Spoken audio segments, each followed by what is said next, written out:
I hope you guys have your cold beverages, man. It's gonna be a good one.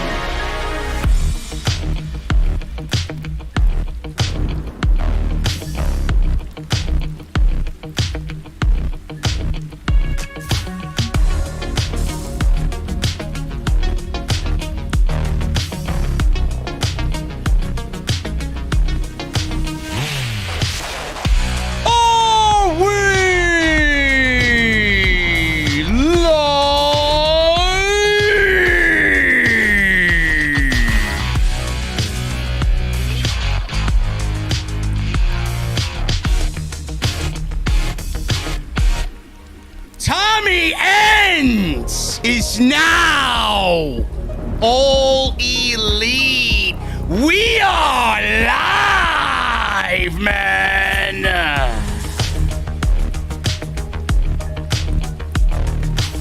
The tide is changing. Every single week we turn to TNT, man. Malakai Black has arrived. And I can't remember the last time I've been excited about one of my boys finally getting the opportunity that the E did not give him. Road Rager in Miami, AEW back in front of live fans, not at Daly's Place, and what a night it was. We're gonna break it down tonight. Jesse's in the venue. Cold beverages are on ice. And we got the sweet tunes of Pilot playing in the background, man. I don't care what else is going on in the IWC. I don't care who else is live. The only place you want to be is right here. This is your AEW Dynamite Road Rager in Miami post show right here on Off the Fucking Script.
What is going on, guys? Thank you so very much for joining me right here on Off the Script. This is your AEW Dynamite Road Rager post show on Off the Script. It is July 7th, 2021. I am joined by my very good friend, Jesse. Man, oh man, bro. It's Wednesday night. We have Monday long gone in the distance, bro. And we're watching from Miami, and we have the fucking shock of the year, man. Nobody expected this. I texted you earlier in the afternoon. Khan says there's some big surprises. We had no fucking idea it was going to be this soon, man. Our boy, Black, is back. He's all elite, man. I'm so fucking pumped, man. I can't even put it into words, bro.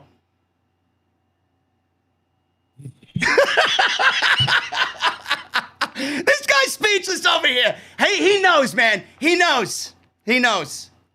Bro, listen.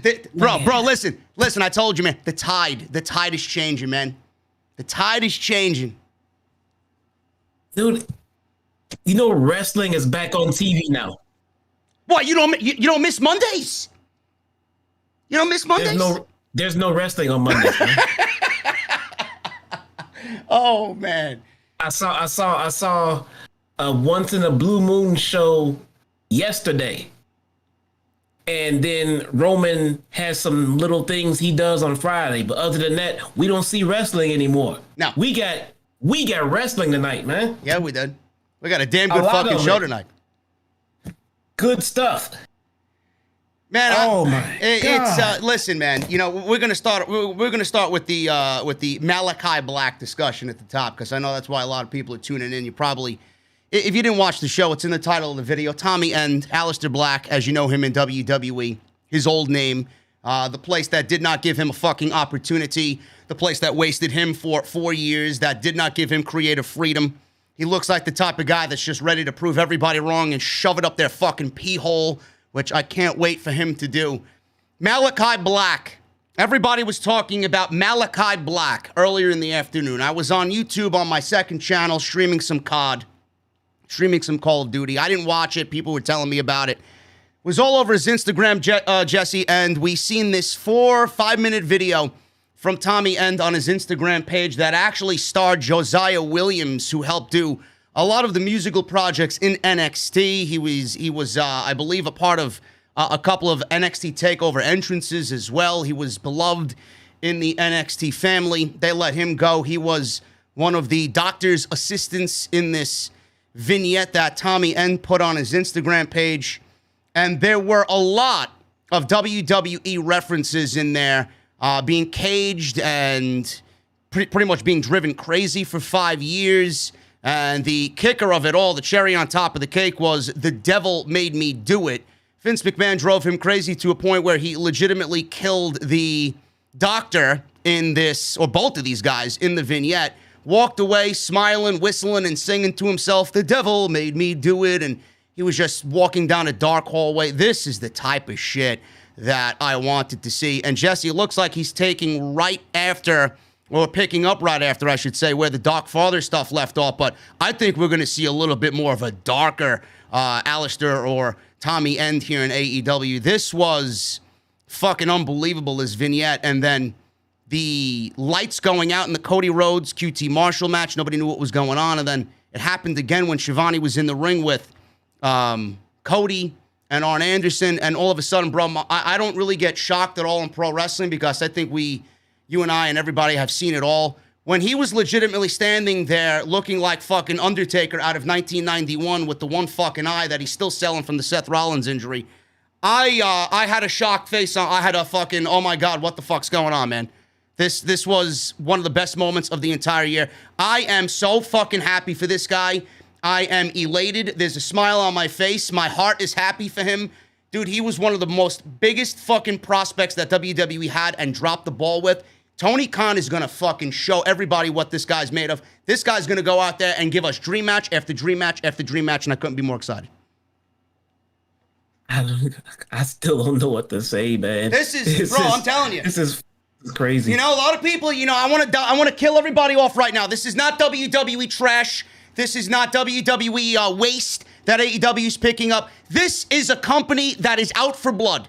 And these are performers that are not being given opportunity because Vince McMahon has a show that's being run by a bunch of fucking cretins, a bunch of imbeciles that don't know and don't love professional wrestling. You're not getting that on Wednesday nights. This company loves fucking professional wrestling, and these guys are professional wrestlers. I can't wait. Yeah, you know what? We may have been wrong all of these weeks, because I think we both collectively said things like, Tommy End is not going to move the needle. And then we said Andrade is not going to move the needle. Well, you know what? It really looks like collectively, along with anything else TK might have up his sleeve, we could be looking at a needle mover here going on, man. Bro, listen, I don't want to go that far yet, because I still truly believe in my heart of hearts that the only needle mover is CM Punk. I don't know I think he's the only individual needle mover. Yeah. Absolutely. You're 100% correct. You said it perfectly. Yeah. Collectively, these guys could be needle movers for sure. Yeah. This is This is great shit, man. This is the kind of thing that wrestling fans have been wanting for months upon months upon months. And let me tell you, to all the WWE elitists out there who are gonna do their best to try to, downplay this night and everything else, don't feel left out. It's nights like this in AEW that will push WWE to put on a stronger show. Yeah. Absolutely. I mean, I don't know why. I don't know why anybody's not embracing this. If you're a WWE fan, I mean, you should be more pissed than anybody. Yeah. You people should be more pissed than anybody. This guy was heralded as the biggest star coming out of NXT in his time when he was down there. He had basically everything that you would look for in a top star. Size, in-ring ability, the entrance, the theme, the look, the promo. Everything. And they kept this guy away from television because Vince McMahon didn't know what to do with him. Yeah. So why does Tony Khan know what to fucking do with him? I'll tell you what, man. If you add these two additions along with the star-studded in-ring workers that were already employed by AEW, and I now feel comfortable saying even over WWE, who's, look, let's admit it, the problem in WWE is not the talent, it's creative. Yeah. So even above WWE, AEW now has collectively the best in-ring workers on the planet. Mm-hmm. Anywhere. They can put on the best pay-per-view card anywhere if they wanted to at any moment. You add the two guys that they just got and add them along with Moxley, Omega, Pentagon, Phoenix, Pac. Dude, the dream matches are endless at this point right now. It really is. I mean, like you and like how you're feeling, I'm nothing but a ball of excitement because of this move. Now, a lot of people are asking, well, how did he show up? Like, what's going on with Tommy End? Did he have a 90-day? Did he have a 30-day? We don't have any of that information yet. So we're waiting for that information to be revealed in the coming days. But the way that I thought about it two different ways. One, the same way you did, Jesse. One, he had a 30-day instead of a 90-day because he was released on June 2nd, I believe it was, June 2nd or June 3rd. And now it's July 7th. So that would be 30 days, and he would be able to do whatever he wants. That's why we got the vignette today on his Instagram. But, Moxley didn't immediately debut when we seen those vignettes that he was filming before he joined AEW. This was literally day of. This guy put it out. He showed up on the show on the same night. We haven't seen that with anybody recently released from WWE and then, scooped up by Tony Khan. So that was shocking in itself. 30 days is something that a lot of people are talking about that he had for a non-compete, and that expired, which gave Tony Khan the freedom to talk to him contractually. The other thing is, and it's the same thing that you mentioned to me via text, and I thought the same thing. Zelena Vega just came back to WWE on Friday. How, I mean, I don't want to sound like a conspiracy theorist here, but how likely is it that Tommy End negotiated out of his 90-day for WWE to bring his wife back, give his wife a job back, and then he goes over to AEW so they both have jobs at the same time? Yeah, and that's what I was thinking, because we did hear that report that WWE was entertaining offers to get out of 90-day no-compete clauses. This could have been one of them, because there was all kind of scattered reports about Zelena Vega, before she showed up. We heard she was at the PC, and then we heard this, and we heard that, and then she went silent for a while. Well, we now know that we heard that she was at the PC because she was likely signing that new deal right then and there. And at that point, Tommy was still employed there. Yeah. And again, who knows? Maybe it was. I thought he re-signed a new deal after he got called up.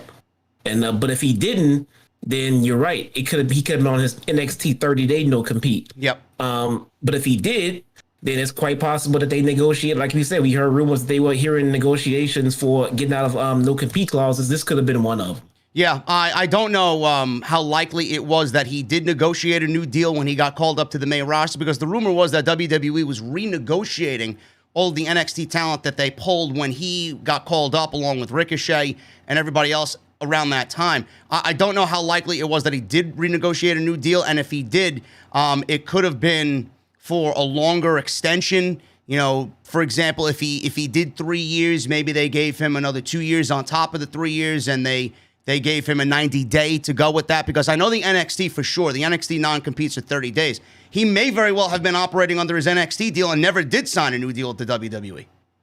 Could be, and maybe that was one of the reasons that they were upset with him. They just let him go to trap him into that 90-day no-compete clause. Maybe it was coming to an end, and they knew he wasn't going to resign. Maybe he made that clear. Maybe they just said, well, screw it, we're just going to let you go right before your contract ends then. Yeah. And then they negotiated it as no-compete. Who knows? I mean, we'll find out. I mean, if we know anything about Sap, we'll find out all that shit soon enough. Oh, yeah, yeah. I'm sure it'll be tomorrow morning's news, no question about it. The other thing is Zelena Vega.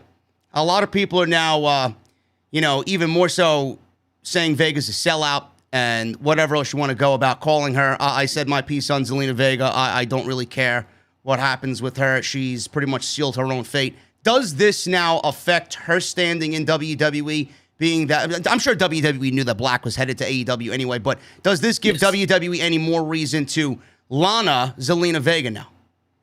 They might Lana her. But again, maybe they knew this. Maybe they're gonna try a different role. Maybe they're gonna try to upstage Tommy with how they treat Vega, which I don't know how they can do because she can't perform in the ring like he can. No. So they're going to have to use her to her best abilities, which is as a manager.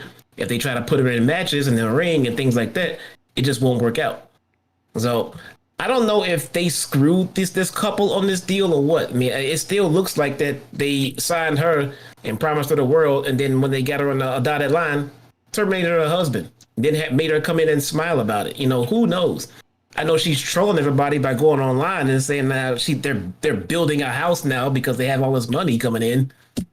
Which really doesn't make her look any better than she did when she showed back up there on Friday night. But I'm not Zelena Vega, so she could do and say whatever she wants. But, she's not even in the equation. I don't know if she's going to do much of anything over there. They may entertain giving her the money in the bank. I don't really give a shit. It's all about her husband right now, and he's in AEW. The other thing is, Jesse, I've seen a lot of people complaining that with him coming in, he's already starting a feud with Cody. Now, I know Cody is your absolute number one favorite wrestler of all time, next to my boy Lee Johnson and Julia Hart, but. All kidding aside, I don't hate Lee Johnson. I just hate Julia Hart. Listen. Don't let me get him on the fucking DMs, okay? God. A lot of people were complaining about him coming in and immediately starting something with Cody Rhodes, and I know a lot of people are just saying that because of the stigma that Cody Rhodes has given off as of late. But I don't think there's a better introduction for Aleister Black in AEW right now than to beat the proverbial face of the company in Cody Rhodes and kind of stick it to him. This is a great introduction for him. It gives him a major win over an EV executive in the company, executive vice president, EVP. And it solidifies him as, hey, I came in and I beat Cody Rhodes. And Cody Rhodes is absolutely going to put him over. That's a big fucking deal. He never got any of that in WWE. So who are these fucking people to complain that Cody Rhodes is in the ring with him on night one at All Out? Dude, Cody is so full of himself. I know. It legit feels like that. I'm not even 1,000% sure that Cody does not win the first match against fucking. Give me Black. a break. He's not. It sounds ridiculous, but he just beat a Go-Go.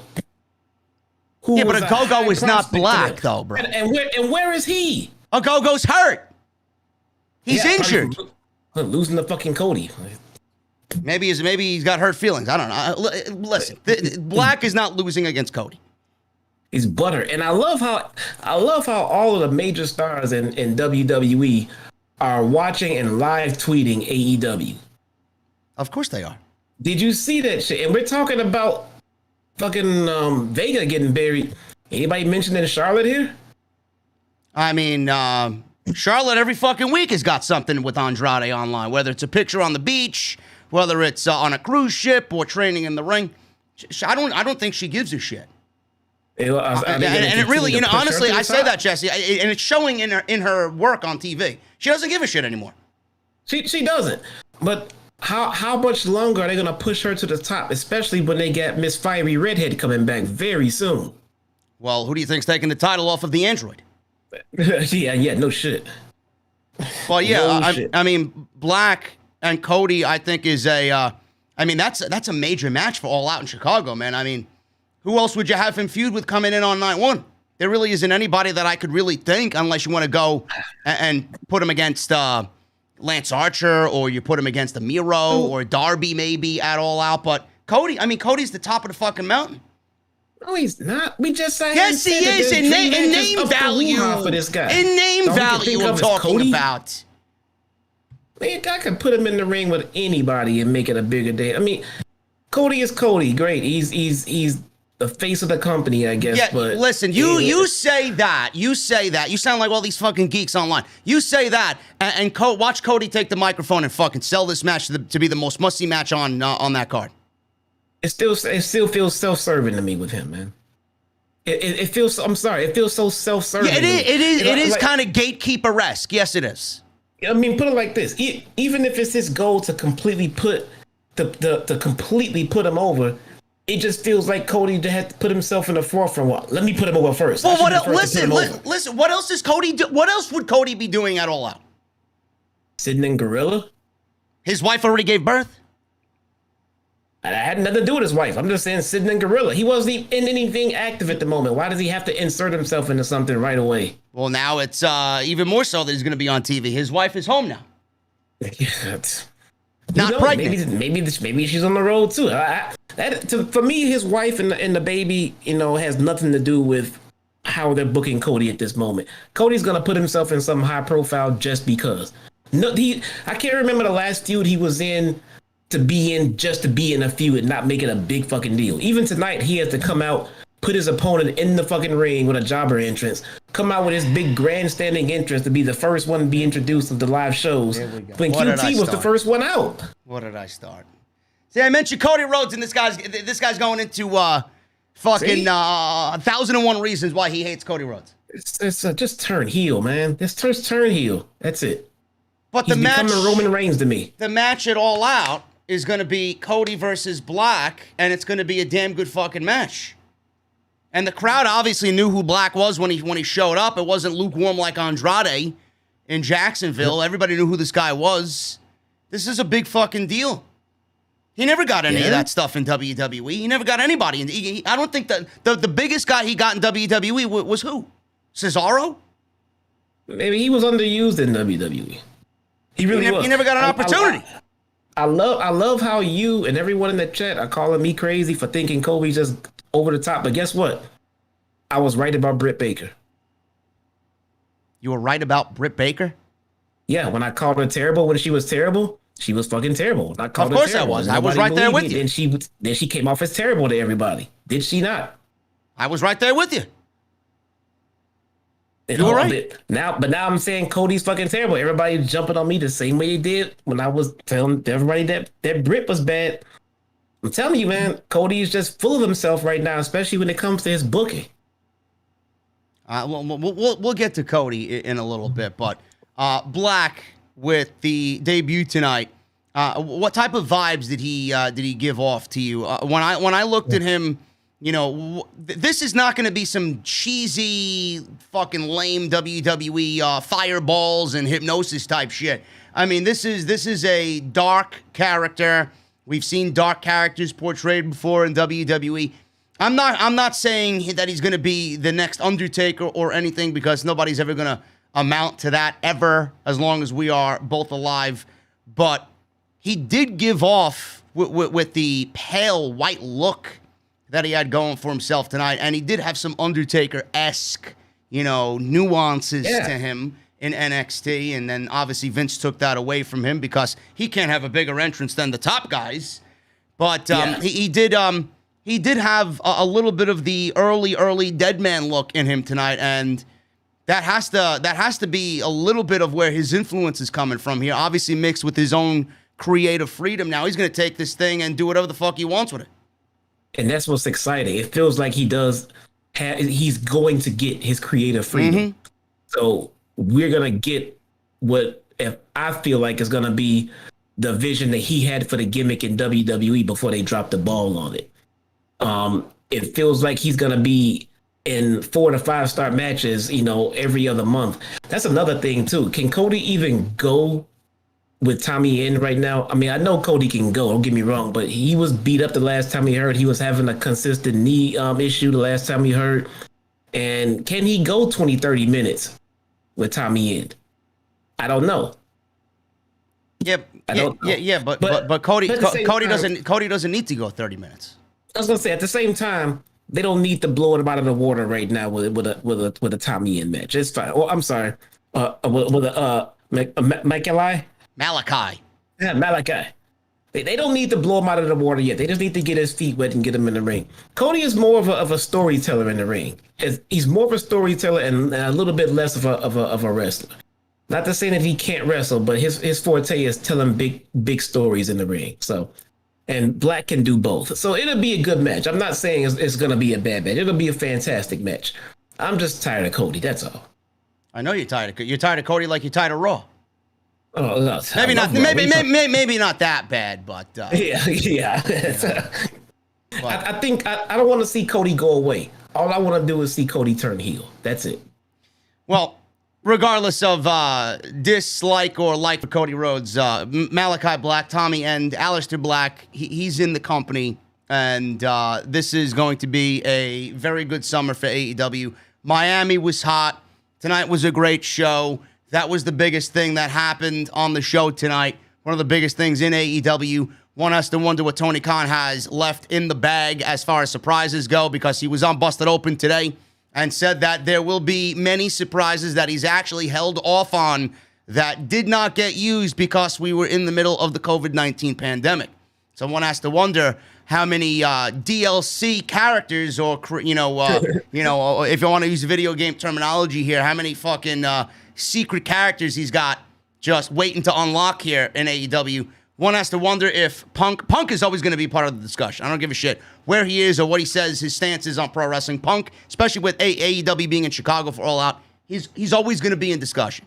One has to wonder if Tessa Blanchard's going to be another one. One has to wonder if Ruby Riott, or whatever her name's going to be after life in WWE, if she's one of the ones that are going to come on in.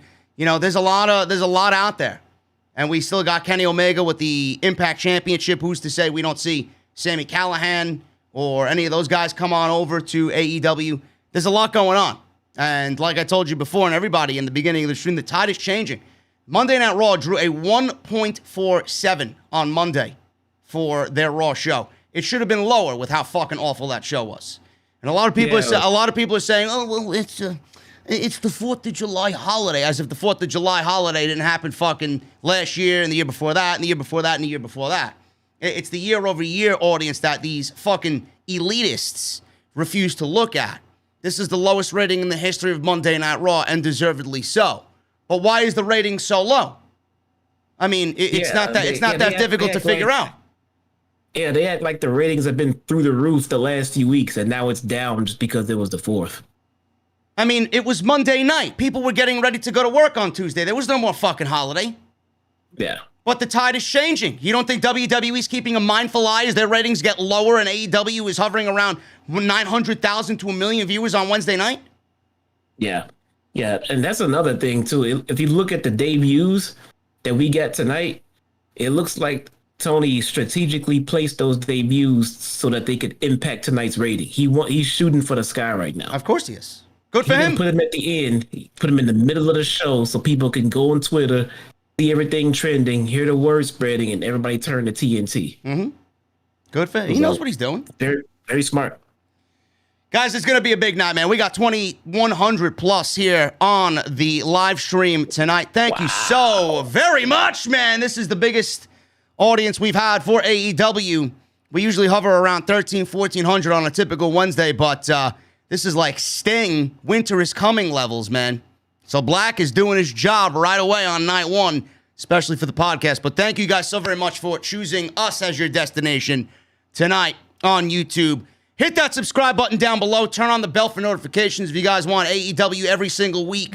like you're hearing right now, hit that subscribe button. I'm here Monday, Tuesday, Wednesday with Jesse, Friday for SmackDown, soon to be SmackDown and Rampage. Dual reviews coming in August. And then Saturday, the flagship podcast. Hit that subscribe button down below and turn on the bell for all notifications. If you guys want to hit that thumbs up, we already got 700 likes in the chat, man. I'm going to give you guys a nice, easy goal of 1,000. So if you're in the chat and have not hit the thumbs up yet, please do so. It helps me out greatly, and it helps the show out tremendously when we are finished here live on YouTube. Make sure you guys go and support any way you can. All the videos that are on the channel right now, we did an extra yesterday about the Jimmy Uso being arrested for another DUI situation. 30-minute extra on that. Go and check it out. And then Monday Night Raw and NXT, obviously, as well this week. Everything you need is on the homepage. Today's show is sponsored by Homage. They gave me a specific QR code for you guys to actually go and scan so you guys could get your discount, man. So that QR code right now that you see on the screen, you scan that, and you go look for any t-shirt on their site, man. They are a great destination for retro and vintage t-shirts. You're going to sign in using this QR code, and you're going to save 20% off on every single purchase, man. So that's Homage, HOMAGE.com. Use code SCRIPT at checkout. And I got a major announcement as well. We got new t-shirts on sale, man. Summer Scam. The lamest party of the summer. WWE thinks it's the biggest party of the summer. It is not. Hopefully they do a good job this year. But the OTS Vintage Summer Scam line is now live on bonfire.com. Link is in the description. Go and get yours today. They will not be available after the summer. So make sure you guys go and get them today. That is bonfire.com. They come in a variety of colors for the summer, men's and ladies as well. I didn't forget about the ladies out there. That is bonfire.com. Make sure you guys go and get your official Off the Script merchandise. Jesse, we're going to start at the top. We're going to start with the Cody Rhodes and QT Marshall match. I mentioned to you, and I know you were probably thinking about it before I even texted you. QT got no entrance. And Cody Rhodes got his over-the-top, oh, my God, hey, I got to start the show back in front of live fans in Miami away from Jacksonville. Start the show off, Cody Rhodes. It was pretty much Cody Rhodes being typical Cody Rhodes. And QT got no entrance. Didn't he already beat him, too? I believe he did, yeah. Yeah. So this makes 2 losses. I mean, we were looking at QT in that promo he cut and the way he was coming out. We thought he had something going on. I don't know. QT, listen, man, QT cut a couple of good promos during the Jacksonville shows, man, with his factory boys. So I know he can cut a good promo, but they shafted him tonight with no fucking entrance. I mean, if you want to tell me he's a jobber, I think there are a lot of ways you could do that. I mean, you just pretty much threw him out there to the fucking wolves. I thought it was gonna go somewhere. I thought we were gonna have a nice little feud. No, he was just Cody food. Yeah, pretty much. This was a Miami strap match, I believe it was. So we got the old school South Beach strap match. There was old school rules here in this match, which I really appreciate because the last strap match we've seen, I mean, Jesse, it was a fucking barn burner on Monday Night Raw. It was Elias and another one of your favorite wrestlers, Jackson Riker, I believe, right? We seen a strap match on Raw last week? Yeah. Didn't he pin Cedric? Yeah, in 30 seconds. Yeah, it's an awesome visual. Fuck this. What did Big Swole call Jackson Riker Hulk Hogan's favorite wrestler on Twitter? Or something along those lines? Yeah, Cedric's wife called Jackson Riker Hulk Hogan's favorite wrestler. That was fucking great. Wait, hold on. What's going on in the chat? Everybody's mentioning a Dan Marino jersey, Dolphin jersey. What's going on in the chat? I told the chat if they could guess what jersey I'm wearing, exactly what jersey I'm wearing, I would give them a shout out. Nobody's gotten it right yet. I even told them it was a fucking number 8 for the Dolphins. They still can't get it right. It's a Dolphins jersey? It's a Dolphins jersey. I was gonna before you said that, I was gonna say Miami Hurricanes. Nope, Dolphins right there. All right, well, have at it, people. You're gonna get a shout out from this Lee Johnson hating geek over here. Yeah. they'll never get it. Anyway, we got a strap match here. Old school rules. You got to touch all 4 turnbuckles to win the match. WWE has done strap matches in the past, most notably the Daniel Bryan versus Bray Wyatt strap match at the Royal Rumble. We got a winner. Allin Hearns. Silent one. Get it right. Who was it? Dante Culpepper. There you go. Silent one. What's up, brother?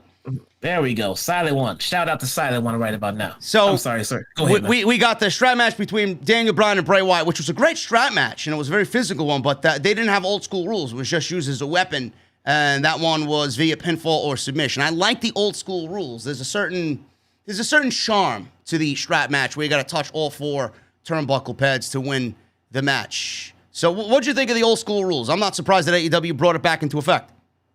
No, I actually enjoyed the match, and I mean this is how much I'm trying to say. I'm not like a Cody hater. I just don't like the direction they're going with his character. I thought this match was great. I enjoyed it. Yeah, the match was fine. I mean, it started off slow, and the crowd was a little lukewarm up until about maybe the last 5 minutes. But I'm going to stick to my guns, and I don't think this match should have opened the show.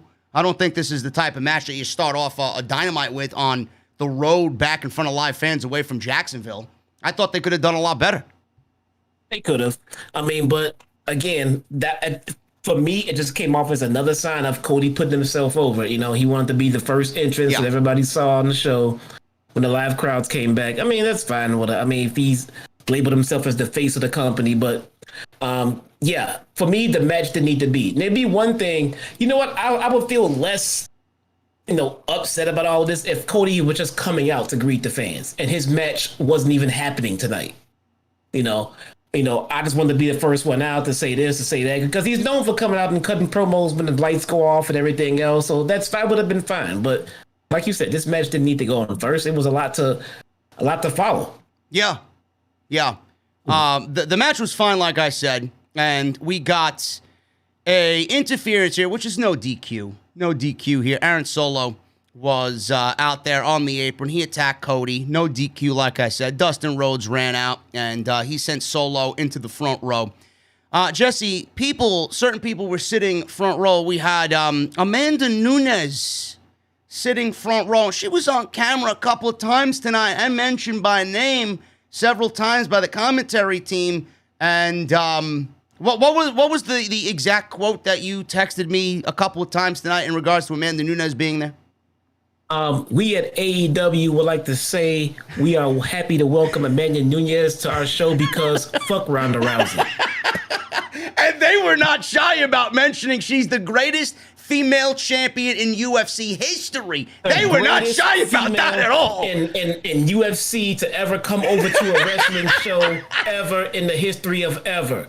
Oh, Amanda Nunes. Man, listen, man, this was not the only shot from AEW tonight to WWE, man. Oh, it gets better, folks. Brit Baker made everybody fucking just emit saltiness tonight, man. She's drinking those tears, laughing with Bay tonight. Watch. Let me tell you something. You thought Adam Cole was not getting called up. I bet his ass gets called up now. Oh, please. Don't scare me. Come on, man. He's done. Him, fucking Charlotte, and fucking and Zelena Vega all going through tables at the same damn time. Oh my God, Adam Cole's gonna be fucking fed to Jinder Mahal now. Watch. No. Corbin first. Then Jinder Happy Mahal. Corbin. Oh, don't scare me. Anyway, Amanda Nunes was at ringside.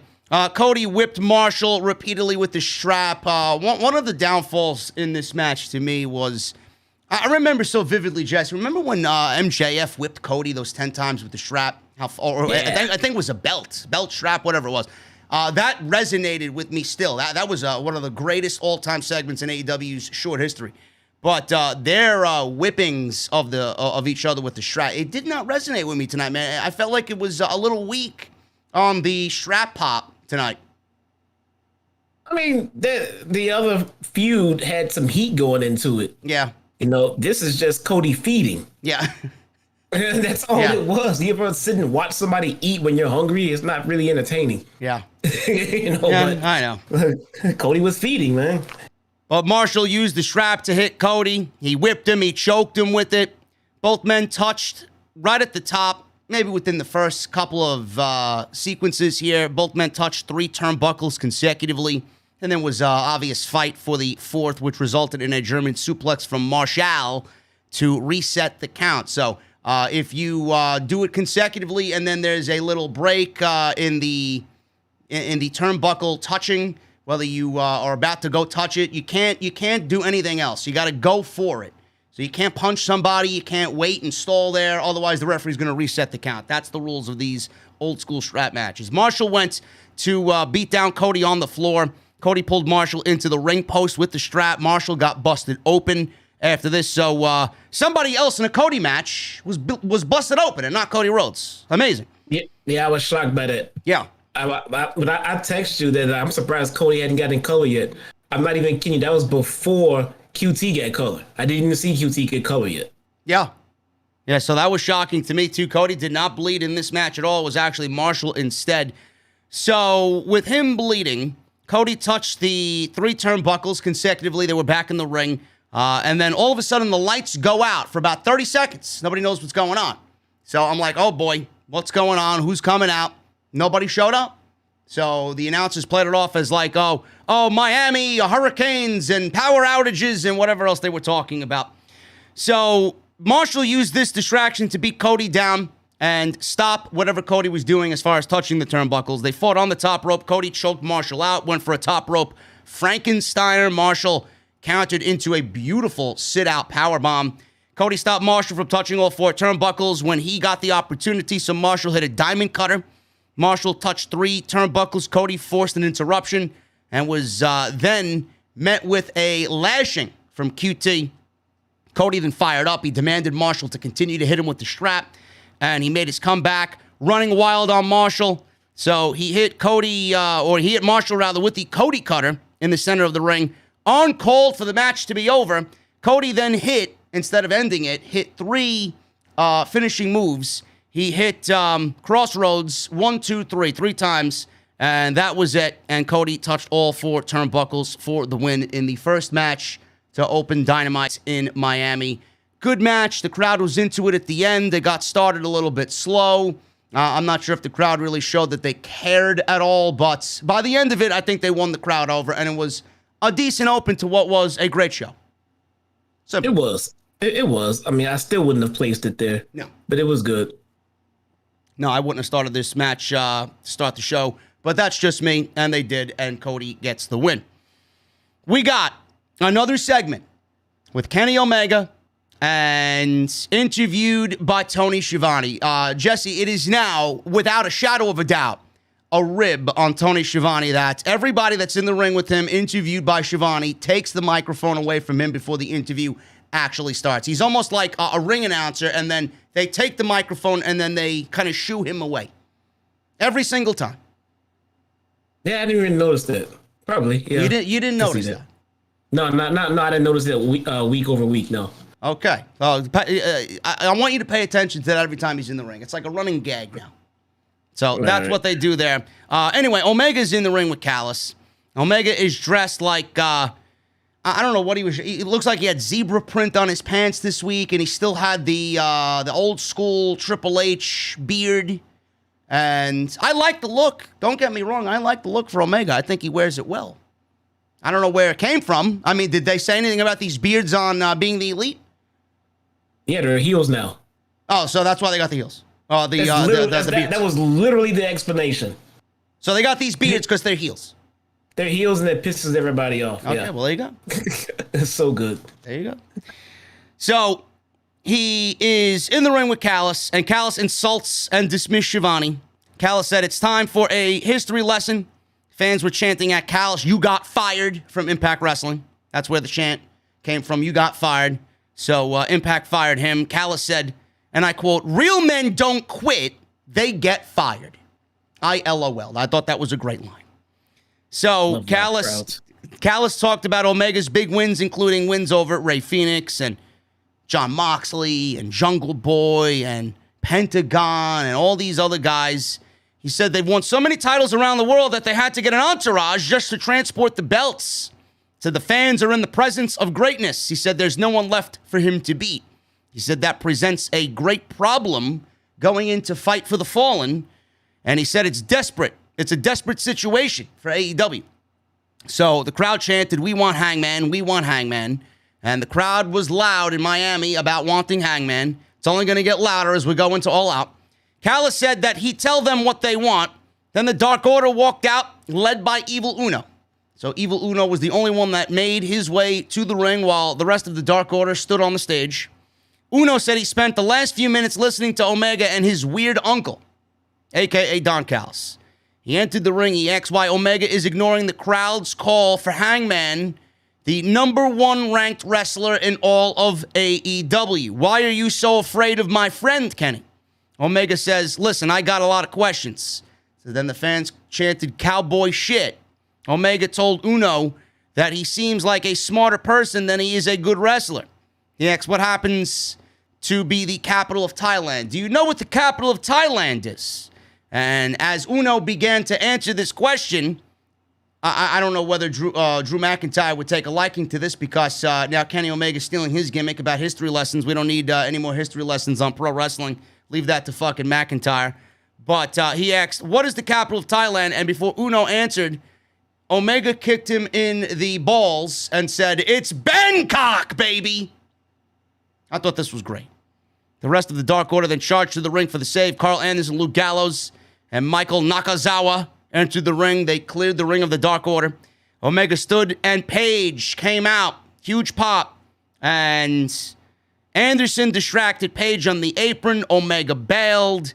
And that was pretty much it. They did not lead anybody on here. They didn't touch at all in this segment. Omega bailed before anything could be done. But it seems like they are now full steam ahead with All Out, Jesse. Page and Omega for the AEW Championship. I don't know if you've seen the Twitter post. Some random wrestling fan chronicled the entire beginning of this entire storyline on Twitter. Adam Page, actually, I'm sure he appreciates it. I'm pretty sure he's just playing into the whole wrestling markdom on social media. But I do think, it was quite impressive that this fan put everything into words on Twitter. But Hangman made fun of this guy, saying that you're putting my life out there and making me seem like a circus act. I'm not sure if you've seen that tweet. It chronicled the entire beginning to end of this storyline. No, I didn't see that. Yeah, I gotta send it to you if I can find it. It was something that went viral in the community. But we're getting this match at All Out, it seems. This is the only likely opponent for Omega. But a couple of people texted me tonight, Jesse, and they raised the question, is it too soon for Omega to drop the title? And does Omega beat Page if this match happens at All Out? And it just adds on top of Page winning the title at Full Gear and do it there instead. Do you agree with that, or do you do the title change in Chicago? We got to try to keep in mind there's so many moving parts and factors to consider when you talk about having Kenny drop that belt. I mean, just because he's holding on to so many other belts right now. Yeah. And then the reports of us hearing that Kenny's banged up and he needs a rest. Kenny is stretched pretty goddamn thin right now. Which I have news on, by the way. I got news on, after you make your point, I got news on that. Yeah. So for us to just be like, well, he should drop it here instead of this, instead of that, that could affect so many other different situations, other title matches going on in other companies and other things here and there. Tony is trying to literally juggle storylines between different promotions. It's got to be a little bit difficult to just say we should just do it this way. No, we can't do it this way because we have this. We can't tell you guys we have this because it hasn't been announced yet. Yep. So if they are in a position where they need to get the title off of Omega right now, Hangman is definitely sitting in a fantastic spot to take that title and then run with it for right now. Yeah. Now, does he lose? Which title does he lose first? Does he lose the AEW title last, or does he lose the AEW title first and then he goes on to lose everything else and then kind of go into a desperate or a depressed fucking hole? I think it really matters. I mean, in the sense of where they want to go with his storyline. So, I mean, if I mean, he can lose it first and then go on and then lose the next one, to Callahan, and then he can go over. I mean, it really doesn't really matter as long as they get to the goal they want to get to. Maybe they want to have him hold on to some titles. Maybe they want to have him lose them in a domino effect. I mean, they can go so many different routes with it. I mean, so it's kind of hard to find out what they want to do, knowing that, again, we're hearing about these nagging injuries from Kenny and about how he's, trying to do so many things at one time. What are they going to do? I don't know what order they plan on it, but I can definitely see them. If they're putting him in a match with Hangman can't lose another title shot. He just can't. So if they put them in a match for a title, I get Hangman winning 100%.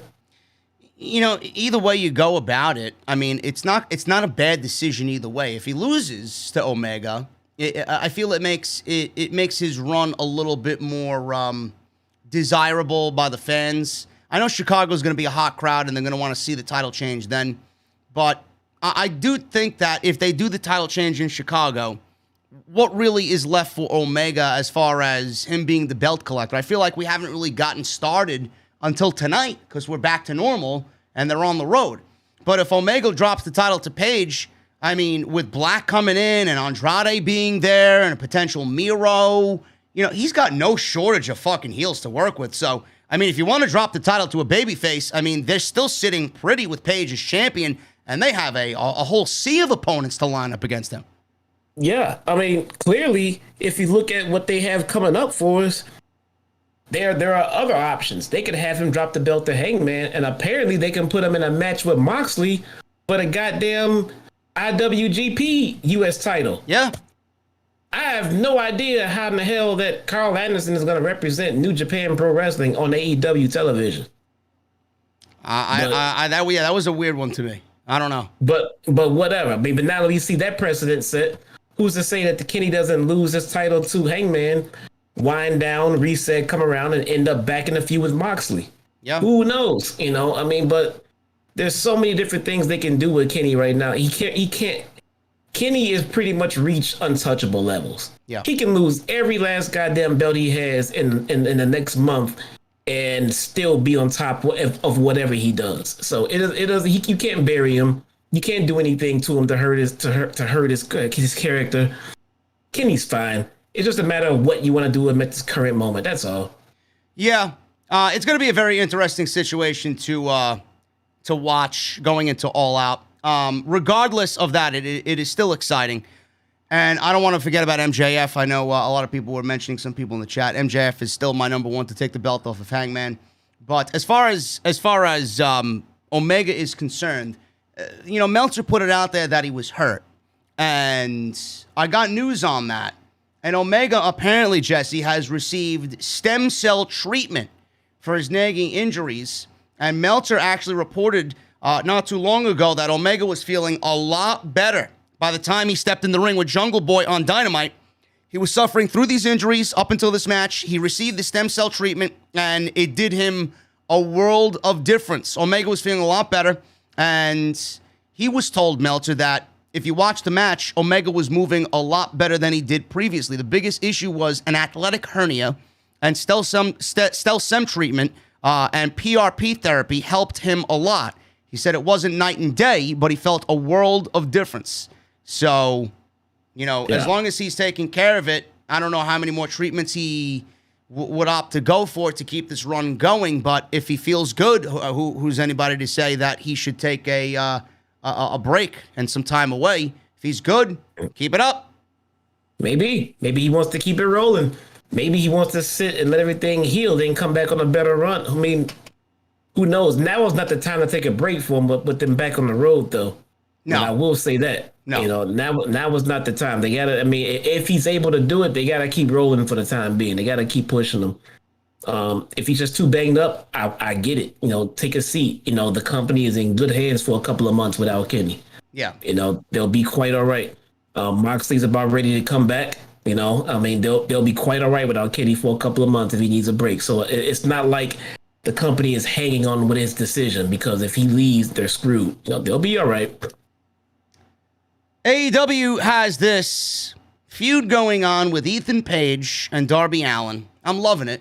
I think the last couple weeks have really been stellar work by both guys. And Let me pause you for a second. I forgot about, because the Dark Order came out and confronted Kenny. Did you hear about the tragic news of BTE?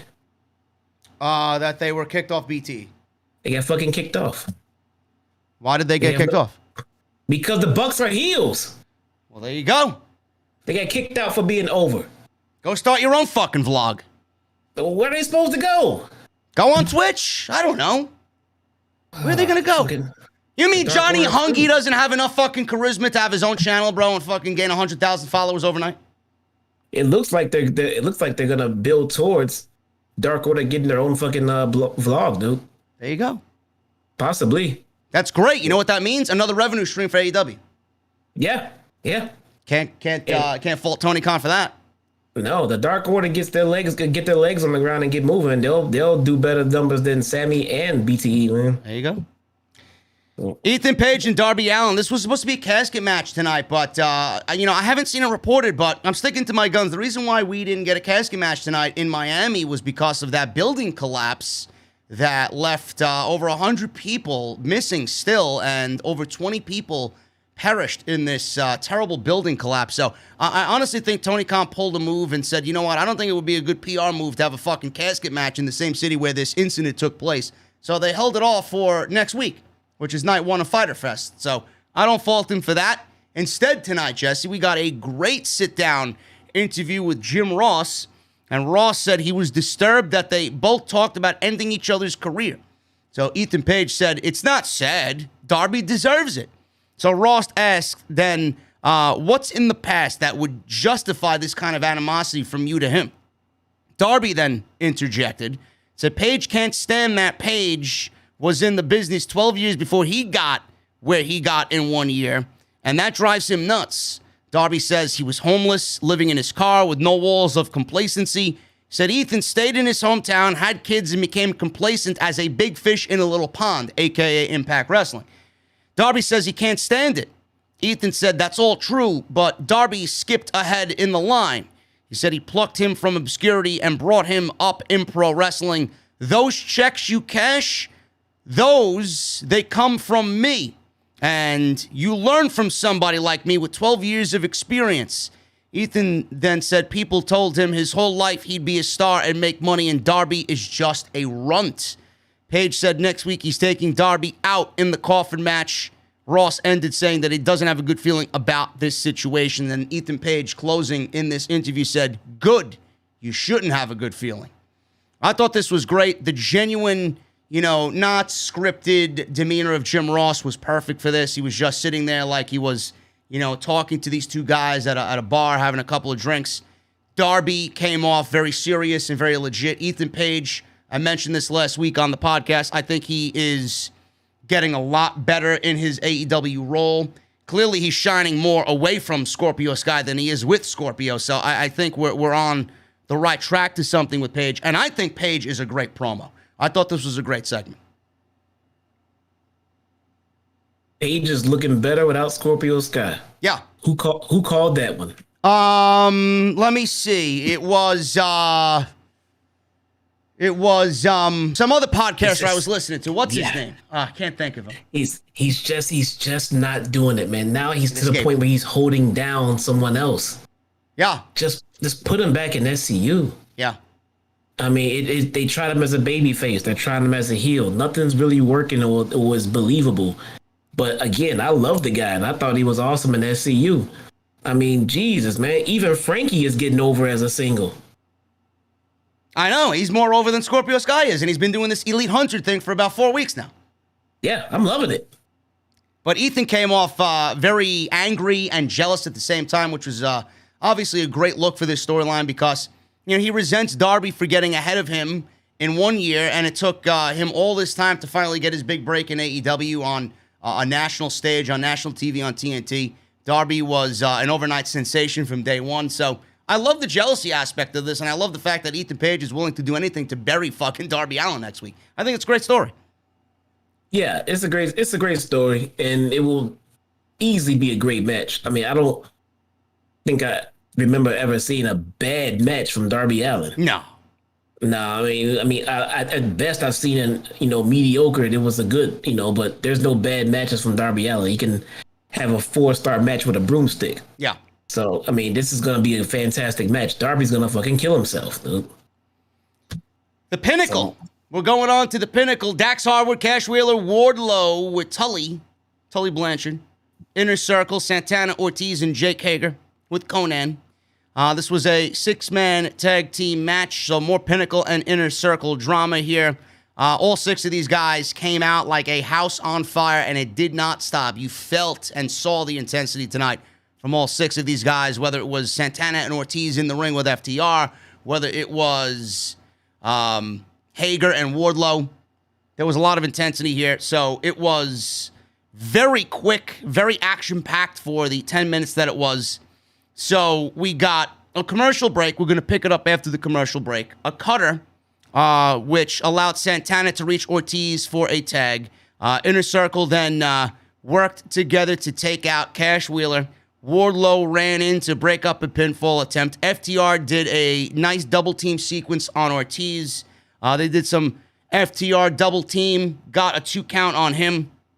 Ortiz then countered a vertical suplex with one of his own, made the hot tag to Hager, who ran wild on everybody. Wheeler countered a Hager bomb, so Hager locked in the ankle lock. Harwood broke it up. He ran into a big boot. And then Hager dismissed both guys of FTR. He stood in the ring, and he asked for Wardlow to come on in, who got tagged in. So they went at it. They were trading big blows in the center of the ring. And Hager escaped out of a suplex and went for an ankle lock on Wardlow. But FTR entered the ring on a distraction from Tully quick. It happened so quick. If you missed it, you turned your head, you missed it. So Tully with the distraction, and we got a shatter machine. Or what are they calling that now? Big Red? The big rig. Oh, big rig. Big rig. Yeah, big rig. I'm thinking of a fucking gum. Yeah. Big rig. Yeah, because of Brody. And that came out of nowhere, and that was the 1, 2, 3, and that was it. FTR and Wardlow win this thing. Pinnacle wins. So more drama between these two teams. When is it ever going to end, Jesse? I don't know. I still call it Shatter Machine. Yeah, I do. I like that. Yeah. I always mark out when they hit it because they are so good at just popping it up out of nowhere. And I always scream out, "Oh, Shatter Machine!" Yep. And it's like, that's it. Yeah, they nailed it on Hager too. It was devastating.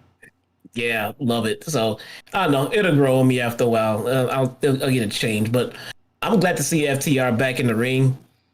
I need more FTR on TV. I'm seeing the Bucks almost every week. I need more FTR on TV. Yeah, absolutely. We need Pac back. And my God, Phoenix get better soon, man, because we get dream matches lined up the woo-ha for that guy. Oh yeah. But yeah, it looks like this Inner Circle and Pentacle thing is going to be the same as Hager and Wardlow. These guys are just going to fucking fight forever, man. Seems like it. They're gonna keep on fighting till one of these factions just dissolve. Well, after the match, we got Conan hitting Wardlow with a loaded sock. Tully then clipped Conan's knee from behind. FTR Wardlow, Tully celebrated, left Conan in the ring. So, again, 2 weeks in a row where they attack Conan. They pile drive this fucking poor guy last week, and now they got him again down, sneak attacking him and running away like a bunch of cowards. So it's never going to end unless MJF and his plan to foil the Inner Circle works, which to me was the second best part of the entire night. I love sit-downs like this, especially when Jericho's involved. He just makes everything just so great. MJF, the one thing that was missing, Jesse, about MJF, he's great no matter how you look at him because he's just who he is, and he's just got that natural heel persona that we all love, and it just brings us back to a good day back in the day when pro wrestling was pro wrestling. He's got that old school vibe to him, but man, oh man, the quick-wittedness of MJF and how he adapts to certain situations was very clearly present tonight. And that's the one thing I missed with him in front of a live audience like this. So we got Jericho making his ring entrance. And obviously with the fans singing his theme song, MJF yelled, cut it. He wanted it to be all over because it was annoying the shit out of him. At this same time, Jesse, I'm not sure if you've seen it. I'm pretty sure you did. A fan jumped a fucking barricade the camera quickly just shot a random section of the fucking arena as Jericho went to go lunge at this guy, wanted to beat the shit out of him. MJF, I think, got a couple of shots in there as well, but this guy legitimately tried to go after MJF in the ring, quickly was stopped by security. What a fucking geek. Yep, I'm not gonna acknowledge him, man. Let's go on with the entertainment. I'm dead serious. I'm not even acknowledge that asshole. He needs to be fucking shot. So, all right. Well, he was quickly dispatched. And going back to what I just said about MJF being so quick-witted and thinking on his feet, you know, normally something like that may rattle you. He sat right down. It did not fucking bother him at all, and he just went about doing his promo. And he actually played it up. He used the whole situation and used it a part of his act. Yeah, it's cooler than the other side of the pillow, man. It's just, you know, it goes on. I mean, I hate assholes like that. I don't even want to give them the attention that they crave. That's why I don't like talking about them. Yeah. Well, MJF called everybody in Miami fat white trash hicks. Anybody want to come else? Anybody else want to come into the ring so I can beat your ass too? So they sat at a table in the middle of the ring. MJF began talking as Jericho leaned in. He was listening. MJF said Jericho was eager to hear his stipulations. Jericho told fans why they were chanting Y2J in Miami. I think they missed the memo here in Miami. Yeah. So Jericho said, listen, that died a long time ago. Yeah, not like that. No. I will say this to any other assholes out there. You come to Chicago and jump that barricade, you'll be lucky if the wrestlers get to you, because the fans will kick your ass too. Yeah. You don't play that shit, dude. Leave the fucking talent alone. So Jericho stood up briefly, and he was, obviously getting in the crowd's face because he didn't like that Y2J chant, so they just cheered loudly for him, getting a little bit more angry. Jericho said he's not going to back down from him, and he'll accept any stipulation he suggests. He'll stand in front of a Mack truck. He'll swim in a lake with piranhas, and he said he will even have sex with MJF's mother. So he paused, and MJF got angry at this, and we got a "Who's Your Daddy" chant by the crowd, and MJF was getting very agitated by this. MJF then talked about Jericho's rivalry with Moxley. He asked if he remembers what he made Moxley do in order to get a match with him. He said Mox had to wrestle every single person in the inner circle first. He said No, Joe, Jericho didn't say it again. Yes, he did. I did not put that in my notes here. Again. I will have sex with your mother. Again. So there you go. MJF was not happy about that. So yes, Jericho did have Moxley wrestle every single person in the inner circle. He said, MJF, it was heartless, but inspiring. He said, karma sucks, but he's taking his blueprint and making it better. I love it. He said he grew up loving Greek mythology. He said Jericho is no longer in the key demo. Ooh. So Jericho is in that 50-plus demographic, bro. That's what he meant by that. Yeah, he's good. He says he's still Jericho, so take it easy on him. He said he has to win back-to-back against opponents of his choosing with different stipulations each time. And if he gets past them, he'll get to face MJF again.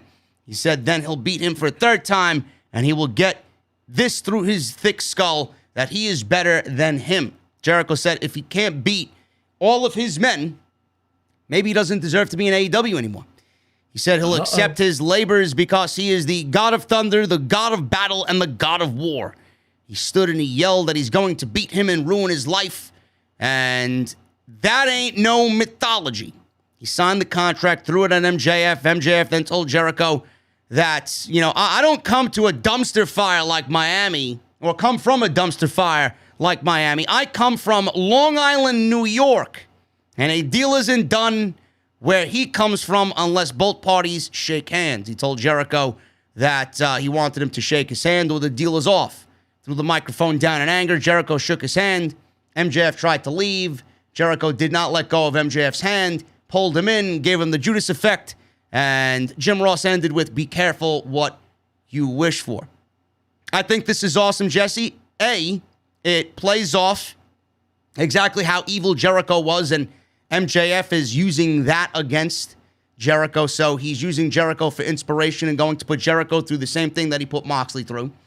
And B, this gives 4 weeks of television to Dynamite that is unpredictable. We don't know who these opponents are going to be. It could be a shock, surprise, or it could be people that aren't necessarily signed to AEW but come back for a one-off and it pops the crowd. It could be any number of people. So we got 4 weeks of television that are going to be must-see. They're going to get you invested to watch, to see who MJF picks and what the stipulations are and, you know, who these people could be, the potential of who they might be. But what it also does, and the most important thing that it does, is that I think at the end of all of this, with the Pinnacle losing the Stampede match and the Inner Circle winning that at Double or Nothing, this gives MJF every opportunity to win this feud and blow it off and give Pinnacle the win. But at the same time, by him putting Jericho through all of this, you're putting Jericho over for 4 weeks of television in the worst fucking way possible that MJF could think of.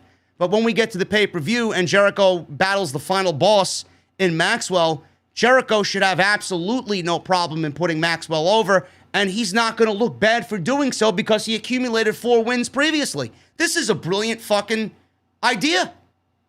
It is, and what it does is it makes the build-up that much more interesting because in that match, who in their right mind thinks Jericho's going to beat MJF one-on-one? These people, I don't think anybody thinks so. It's not going to fucking happen. Nobody thinks that. No.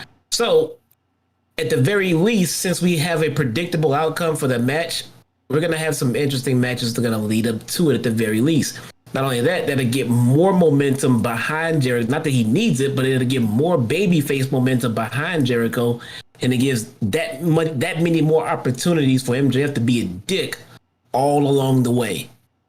So he'll get booed even more come the big match. You know, it's brilliant. It's pretty damn good. And again, I've been saying this for a while, but I still say it, especially with live crowds coming back all over the country, concerts are coming back and everything else. I still expect Jericho to take his hiatus to go tour with Fozzy. Yeah, I don't know when that's going to happen or if the fact that they go back on tour, do some live shows, or if they have an album coming out. I'm not sure what it is, but this gives AEW the chance to finally blow this off. And then we can go, you know, it's not going to be, you know, Jericho involved. We still may end up getting Sammy versus Shawn Spears. That looks like it may end up being a match at All Out, and they're building that nicely. We get FTR versus Santana and Ortiz as well. We may get that in New York for all we know at that Arthur Ashe show in September when they come to Queens. This is not going to be over even with Jericho out, I have a feeling. But, you know, Maxwell getting the win over Jericho is the most important thing here. That's what they really need to solidify all of this and put Pinnacle over as the top group in this company. Yeah. Honestly, I mean, they have to watch how they book them going forward. And they already don't book them in a lot of matches. But I don't think MJF should lose another match until he gets to that world title. No, I don't think he should lose another match either. Nope, they got to keep him as strong as quietly keep him as strong as possible, and then when you can pop him up into that title picture with whoever it is, then you boast that record of this guy hasn't fucking lost that match in God knows how long. Yeah, but what do you do with MJ after he's done with Jericho? What are you doing after MJF is done with Jericho? Yeah, he can go a few different ways. He's gonna have Pinnacle business to handle. So especially with the trios titles coming out, he could be in that feud as well too. He could be. Maybe he goes after. I don't know what's going to happen with the TNT Championship. Does he get the TNT Championship before the World Championship, or you just put him right to the World Championship? They can do that as well. They can put him into the TNT Championship. Their goal. I mean, it seems to me their goal is to try to hold off MJF away from that world title as long as possible. Yeah. I mean, because the guy's like fucking 14 years old or whatever the fuck it is. I mean, he has years in front of him to hold that title. And the sooner they put it on him, then, you know, the sooner they got to give him his first loss as world champion. So take your time. Take your time. And when he gets it, he can hold it for as long as you need him to hold it. Yeah. So, I mean, and he's going to have to hold it until you have a super white hot baby face to come take it off of him, too. So I mean, it's one of those good problems to have. You have so many different people you can put into that main event slot, but you don't want to do it too soon. You want to do it in the right situation and in the right city, in the right town. Same thing for Kris Statlander. It seems like they're doing everything they can to keep her away from Brit Baker. which is smart. Yeah. Which is smart because that's your money feud. Save that for when you have a big situation. Save that when you definitely know where you're going with the title. Like, we're going to go from this person to this person. Don't give me Brit Baker versus Statlander 5 times with Statlander losing the first 4, because then in the 5th, I don't really care that much anymore. Yeah, Rhea Ripley and Charlotte. Yeah, pretty much. Fucking ridiculous, man. There is no show when you say stuff like, what's next for MJF. I mean, the easy answer is who knows and who cares? Yeah. Because whatever he does is gonna be fucking great. It's gonna be interesting. It's gonna be good. There you go. I like it. You can't go wrong with MJF, is what Jesse said. You can't go wrong. You can't go wrong. Just give him a baby face. You can give him a tweener. It doesn't matter who. If you have somebody that's a tweener and you want to make him a full baby face, put him in a match with MJF. Everybody's a baby face facing MJF. There you go. You mentioned Britt Baker before, Jesse. Britt Baker was actually next with Reba. Baker was interviewed by Shivani and said Nyla Rose is a known danger to society, and Vicky Guerrero is a senior citizen. So what Britt Baker is saying here is that Nyla Rose has Bruce Pritchard and Nia Jax qualities. I don't think that's a mixture that you really want to be compared to, Miss Rose. So Britt Baker must know something is going on here. She said they won, but poor Reba ended up injured after being forced to enter unsafe working conditions. She said Tony Khan should feel terrible. She said he made the match so Vicky could bring him Andrade el Idolo. She said she almost died in a powerbomb through a table. Enjoy your blood money, she said. Enjoy your blood money. Maybe next week AEW can run in Saudi Arabia. See, oh my God! The blood money comment, it just ran through my head like, wow, blood money. It'd be messed up if she was talking about. And then before I could even finish that thought, then she brought up Saudi Arabia. It's like, oh, okay, there we go. She is talking about them. All right, never mind. Maybe AEW next week can run in Saudi Arabia. What on earth possessed this promo? I don't know. It's going to be, I don't know how that's going to go over on Friday night or whoever is going to get a hold of that. Jesus Christ. You don't like people saying shit like that? Stop booking shows in Saudi Arabia. Yeah. There you go. I don't care. I like it. I mean, you know it's bullshit. Your company, your own talent thinks it's bullshit. And you're going to get mad because others think it's bullshit too? You know who's going to have a problem with this, Jesse? Bully Ray. He's going to tell Britt Baker to shut her fucking mouth on Busted Open tomorrow. Guarantee it. Yeah. Let's see him. Let's see him tell Adam Cole's fucking wife to shut her mouth. Yeah. I can't wait. Can't wait. I guarantee he says something tomorrow. How could they? Why is that necessary? Can't wait. You wanna kiss WWE ass by making fun of Adam Cole's fucking late? No. Yeah. Not gonna happen, bro. Yeah. Stop lobbying for job, clown. Yeah. Fuck out of here. She said Nyla tried to soften her up last week, but Nyla is the soft one. She said she'll not only send her back to the back of the line in 2 weeks at Fyter Fest Night 2, but she'll send her back to obscurity. She said that they called Dallas the Big D, but when she wins, they'll be calling Dallas the Big DMD. Jesse, was there any innuendo here about this Big D comment? The fact that she's wrestling Nyla Rose at Fyter Fest? Hey. I'm just throwing it out there, man. Sal Rex asked me today. You got to ask the tough questions. Hey, speculation, man. Speculation. I don't know. I mean, the blood money comment was out there. We can run with our thoughts, but she never said what we were thinking. All right. It's out there. Let me ask you this, though. I bet you no one thought about this. Was Britt Baker there tonight? I don't think she was. Why? Because this is your first night with a live crowd, hot crowd. What they have, 10,000 people? It looked like a full packed house. Yeah. You're going to keep Britt Baker in the back and not bring her out in front of that fucking crowd? I don't think she was there. I think that segment was pre-taped. Possibly. I have no idea. Either way, I mean, she still made her presence known. I mean, she's got this fucking this vibe about her where she's quickly becoming someone that is unpredictable on the microphone. It's almost as if what's Brit Baker going to say next? Yeah. She is completely over as fuck. And I'm still laughing at, your hunch that she might be a babyface. I will give you tweener at this point because she is just over beyond what they wanted to do with her as a heel. And listen, man, they can't stray away from that. They gotta keep her heel-ish, but tweener all the way. Yeah. I can live with that. I'll take that. A semi-victory in my camp. That's good. Yeah. But with this, what was I going to say? I was going to mention something about. Oh yeah, I was going to mention something about Adam Cole. Does Adam Cole get punished here? I mean, you joked about it earlier, but I mean, do you see WWE? They don't have to immediately punish him. WWE loves to live in fucking the shadows, and then they'll punish you when they feel like you need to be punished. Is this something that he's going to pay for because of his affiliation with Brit when he gets to the main roster? That man is main roster bound. He probably was saved by Triple H in the last few weeks, but after tonight, Vince is gonna call up like, give me his ass right now. Let's hope that nobody in Vince's fucking circus finds out that Brit Baker is dating Adam Cole. Oh, please. Yeah, you nuts, man. They are getting Corbin ready for his 6-month feud with Adam Cole right now. Michael Cole's illegitimate son, Adam Cole, baby. Yep. Right to SmackDown, feuding with Pat McAfee, getting embarrassed.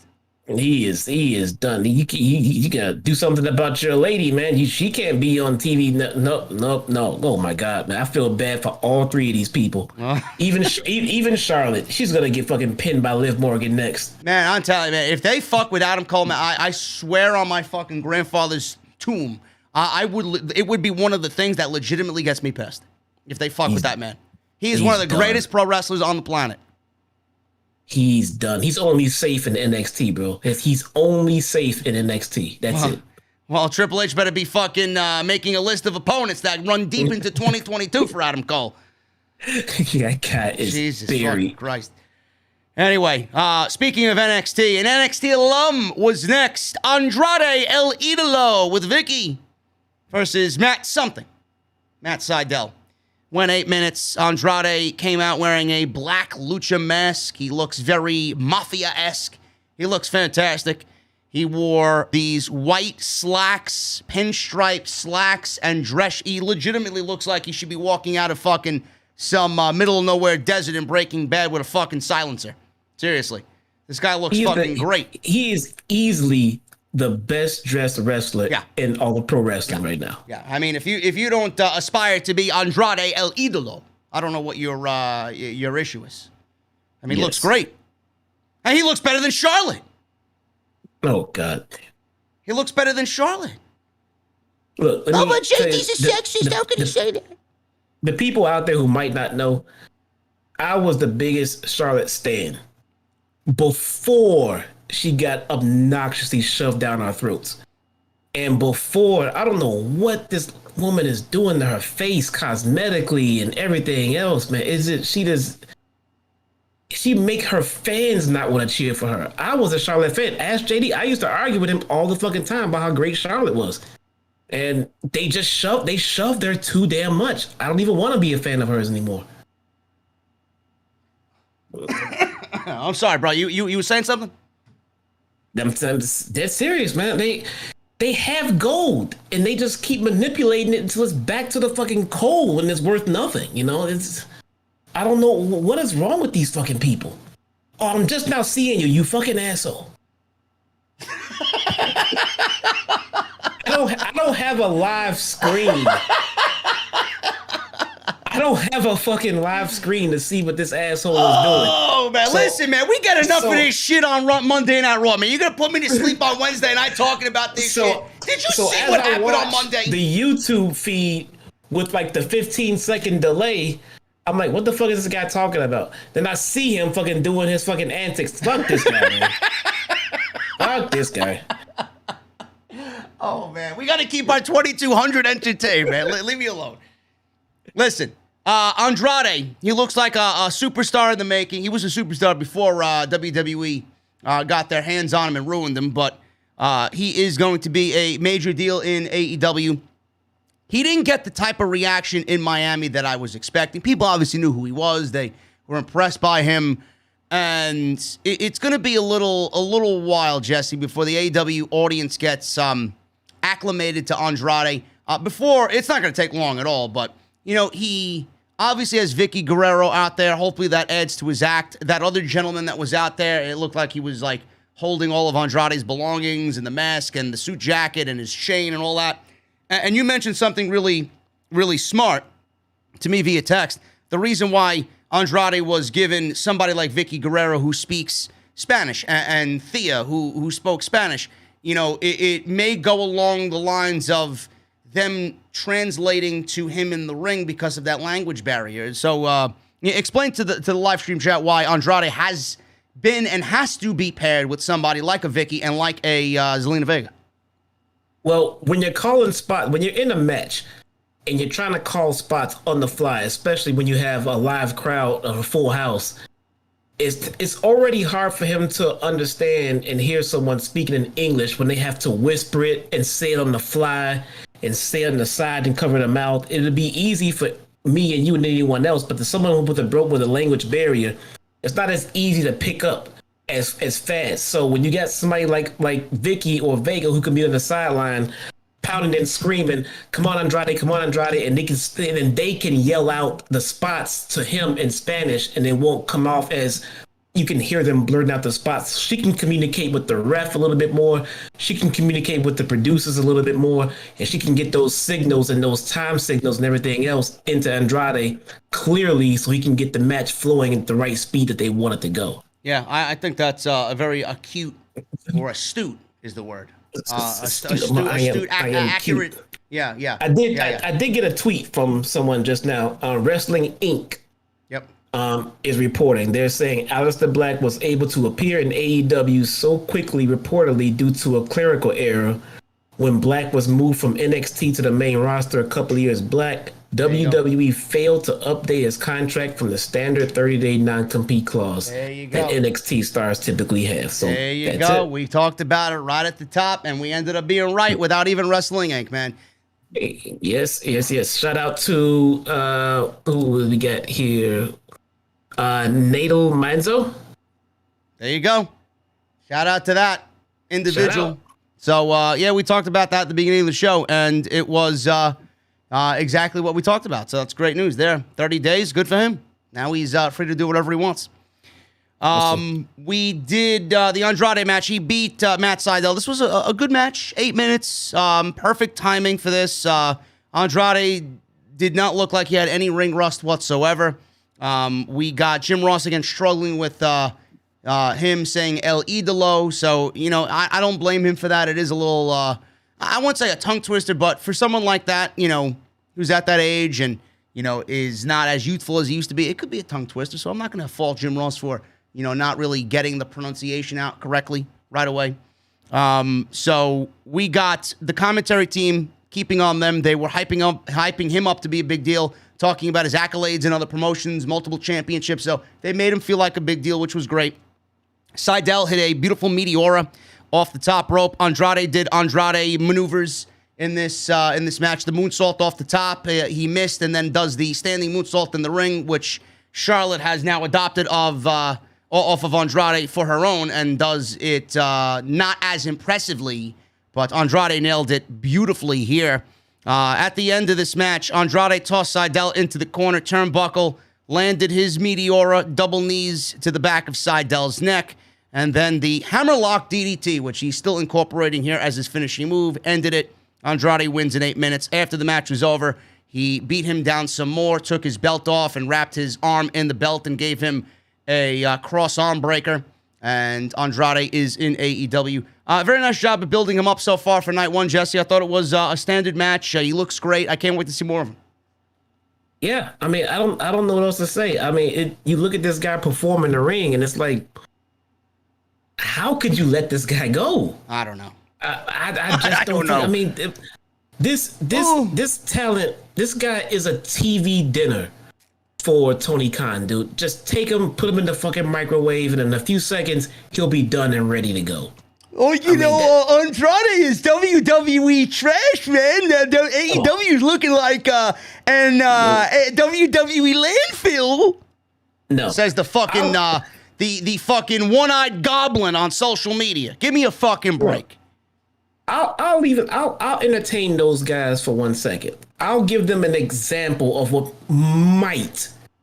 could be considered WWE trash. All right. So they took the perfect 10. You know, they took this guy and he was, yes, very low on the card, and they brought him in the AEW.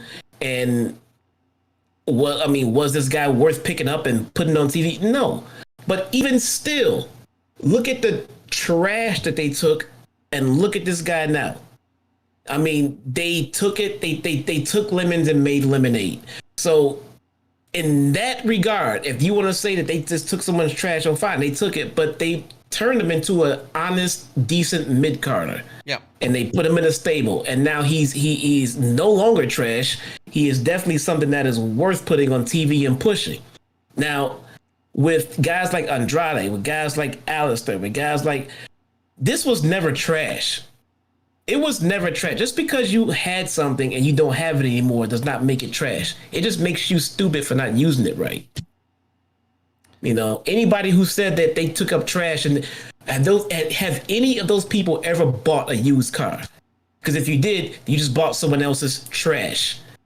Yeah. You know, you bought a 2001, Mustang Shelby, 1 year old, but it's trash because someone else owned it. Bro, no. Listen, we've talked about this several times with these fucking E-Fed shills on social media that apparently are receiving paychecks from Vince McMahon in their imaginary fucking world. Andrade is a top 5 professional wrestler on the planet. If you're going to let that guy, you're going to let that guy sit in free agency? I mean, I would have been on the phone with him as soon as his fucking name hit the headlines. Yeah. And then if you want to look at WWE's roster, how many of your favorite wrestlers in WWE were taken right from the indies? So WWE's right. How many homegrown talents are in WWE? I can barely name fucking 2 or 3 of them. Roman? Yeah, Roman. No, good point, chat. Braun Strowman. Braun Strowman is WWE trash. Yeah. Yeah. That is trash. Not saying that Adam Scherer is a trash of a person, but the gimmick that they started and they ran with, they ruined it. They turned him into trash, and then they threw him out. Your future WWE champion made his name in Impact Wrestling. Bobby Lashley made his name in Impact Wrestling. So I don't want to hear anybody from WWE side, these E-Fed fucking drones, say anything about AEW's roster and AEW doing the good business thing of picking up WWE's prospects that were never used and give them a new lease on life. It's completely different. It's not even the same thing. Yeah. So moving on, we got AEW highlighting a Christian Cage and Matt Hardy rivalry, which I don't know how you feel about this, Jesse. I could not give a single solitary fuck about this. Apparently they're fighting, I believe, on night 2 of Fyter Fest, or night 1 of Fyter Fest. So that's going to happen next week in Austin, Texas. Tony Schiavone. Go ahead, I'm sorry. You don't know how I feel about it. Give me a goddamn second to tell you how I feel about it. Well, go ahead. What the fuck? No, I hope they see that this match has zero heat going into it, because it will further push the idea that we're hoping that this guy turns fucking heel on Jungle Boy. I hope so. So that's what I'm hoping. So he has the momentum, and if they continue to push him as a babyface anywhere near that world title, it's gonna fall flat. Yeah. Turn him heel and continue to push him the way you want to push him, and he'll be fine. Yeah, I agree. Tony Schiavone interviewed Arn Anderson. Good God Almighty, it's good to be back in Miami tonight. We missed you all. We talked about this at the top. The lights went out. Ross says, there's been bad weather in Florida. Lights come on, and Tommy and Aleister Black was standing in the ring. He nailed a black mass on Arn Anderson that looked fucking so good. The microphone, if you go back and watch the microphone, it's almost as if it was fucking a motion picture movie. It was so beautiful the way the microphone was just flipping in air and hit the mat. And Arn Anderson hit the mat after the black mask. Cody came out of nowhere, and he stood in the ring, and he got a black mask for his troubles as well. Excalibur said, the man standing in the ring is not Tommy End. That's Malakai Black. And that was it. We talked about it at the top. If you guys want our full in-depth opinion and our thoughts on Aleister Black, Tommy End, Malakai Black, and why he showed up in AEW tonight on what was supposedly a 90-day non-compete clause from the E. Go and check that out. We got the next big thing in AEW arriving tonight in Miami. That was a great segment. So it looks like we're getting Cody and Aleister Black.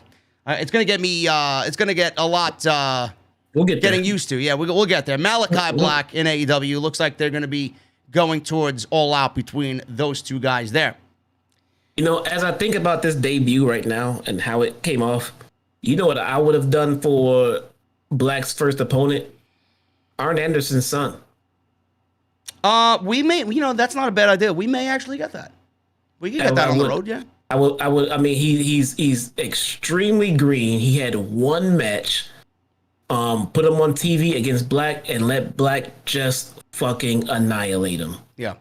Just fucking kill him. Then Cody wants to come out and say, what the fuck are you doing to this kid? Then you can put them in a feud. Yeah. But I like that. I think it's a good idea. We may get that. Yeah. We got Ricky Starks. He was in the ring. I don't know when this happened. It might have happened during a dark taping or something along those lines. Maybe it happened before the show aired on TNT tonight. Or it might have happened on Revolution or whatever the fucking show is. Dark or one of them shows. One of them dark shows. Ricky Starks was flanked by security guys that he supposedly hired himself. And he said he isn't medically cleared yet. And he can't trust someone like Brian Cage not to put his hands on an injured guy. So Taz stepped onto the stage with his son and Powerhouse Hobbs. Fans were chanting ECW, which, I mean, I get it, clowns out there in Miami. Yes, Taz is ECW. Great. Taz says he did not approve this, and it's embarrassing for Team Taz. Starks said Brian Cage is embarrassing because he doesn't know the word or the meaning of the word teammate.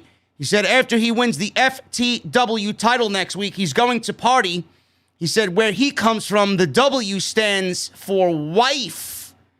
So he's talking about Brian Cage's wife, Melissa Santos. Cage charged into the ring, beat up the security guys. So apparently the FTW title stands for fuck the wife. There you go. Gotta love Ricky Starks, man. Gotta love Ricky Starks. Another one of these guys that they got on this roster that you could easily build this company around, the future of this company around Ricky Starks. Awesome. Orange Cassidy and Kris Statlander versus Blade and Bunny. This was decent for what it was. This was mostly about getting Orange Cassidy back in front of live fans, giving Kris Statlander another big win on her way to a potential match with Brit Baker at All Out in Chicago. Statlander and Cassidy win in 8 minutes. Cassidy was nailed with a brass knuckle shot by the Blade, and Blade stood on Cassidy's chest to go for the pinfall, but Aubrey said, listen, bro, you ain't the legal person in this match. The Bunny's the legal person. So Kris Statlander came from behind, landed Big Bang Theory for the win, and that was pretty much it. Statlander and Cassidy win. What are you thinking about this Statlander and Cassidy pairing, Jess? Do you think it's getting Statlander a little bit more over with the audience, and is it the right move as they go back on the road? If look again, if their goal is to keep her busy but away from Britt Baker, then it's the absolute perfect move, because she's gonna get not that she needs it, but she's gonna get some of that Orange Cassidy rub. Some of that Orange Cassidy babyface rub. Yeah. So you're coming out with the best friends. I mean, live crowds love the best friends. Love them. Mm-hmm. So if she's gonna come out and she's gonna face heels and she's gonna come out with Orange Cassidy, then she's an instant babyface. I mean, you can easily get major heat on her by just destroying Orange Cassidy and everything. I mean, just easily. So I wasn't a fan of the pairing at first, because when she came back, I was ready to insert her into the title picture and everything else. I mean, I don't like waiting for anything. That's just the way I am. But in hindsight, it's good because it gives her something to not just do it, something to do rather than just randomly being in matches that mean nothing. Now we get to see her at least every week, and she can be involved in matches and keep her name fresh and everything like that. And when she gets to the title picture, she's more over. And you want an absolute baby face versus an absolute heel. Brit can do the heel thing, and we now know that, you know, she can do the alien baby face thing, and that'll be such a fantastic feud. I cannot wait for it, man. Does it happen at All Out though? Because it may seem too soon. They're not taking that title for Brit Baker anytime soon. I don't think. No, and I don't think we're getting them at All Out. I mean, I'm hoping they keep them apart for a lot longer, and I don't see Brit Baker losing that title in 2021. No, she's gonna hold that title for a very long time. Listen. Statlander is young enough to a point where she can wait. You know what I think is Thunder Rosa is going to be back and ready for action. Obviously, they got to go back to that. There's a lot of history there between her and Brit, so they're going to play off that. And obviously, with the momentum that non-sanctioned match gave both of those ladies, I mean, it's the smart thing to do. Yeah, speaking of Thunder Rosa, I thought she was going to be on the show today. She dropped all kinds of hints that she was in Miami and everything else. Now maybe she taped some a dark match, something like that. But well, she does Spanish commentary, I believe, as well. Does she? Okay. Yeah, from her post and everything else, it looked like she was, you know, in Miami and gun-ho and ready to show up on Dynamite, but no Thunder Rosa. Yeah, I miss Thunder Rosa. We'll see her soon enough. I mean, she's doing her own thing. She's running Mission Pro Wrestling. She's doing NWA, so she's all over the place. When she gets a little time to focus on AEW and give them time, she'll be there. There's no doubt about that. I think that's Britt Baker's Chicago opponent. It's Thunder Rosa. Listen, man, the way All Out is shaping up, it may end up on paper being AEW's best show ever. Yeah.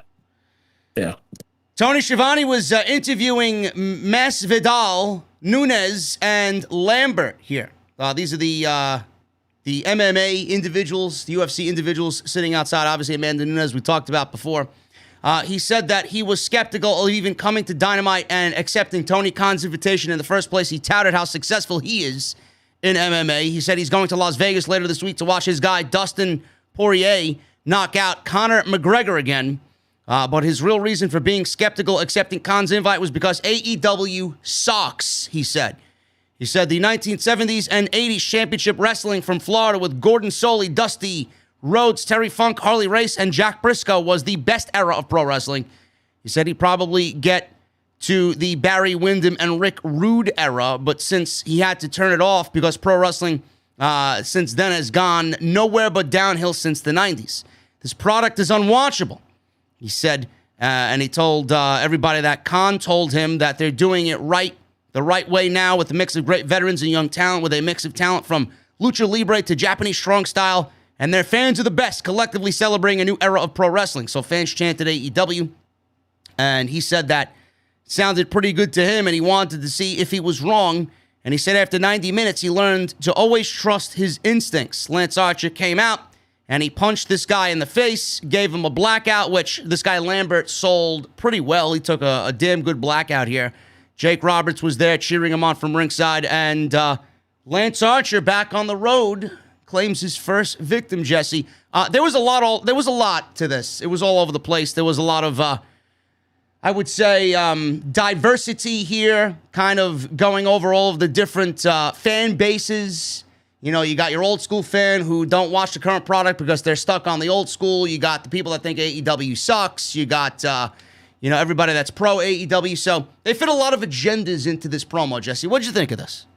It looks like they had some shoot stuff in there mixed with some heel promo stuff.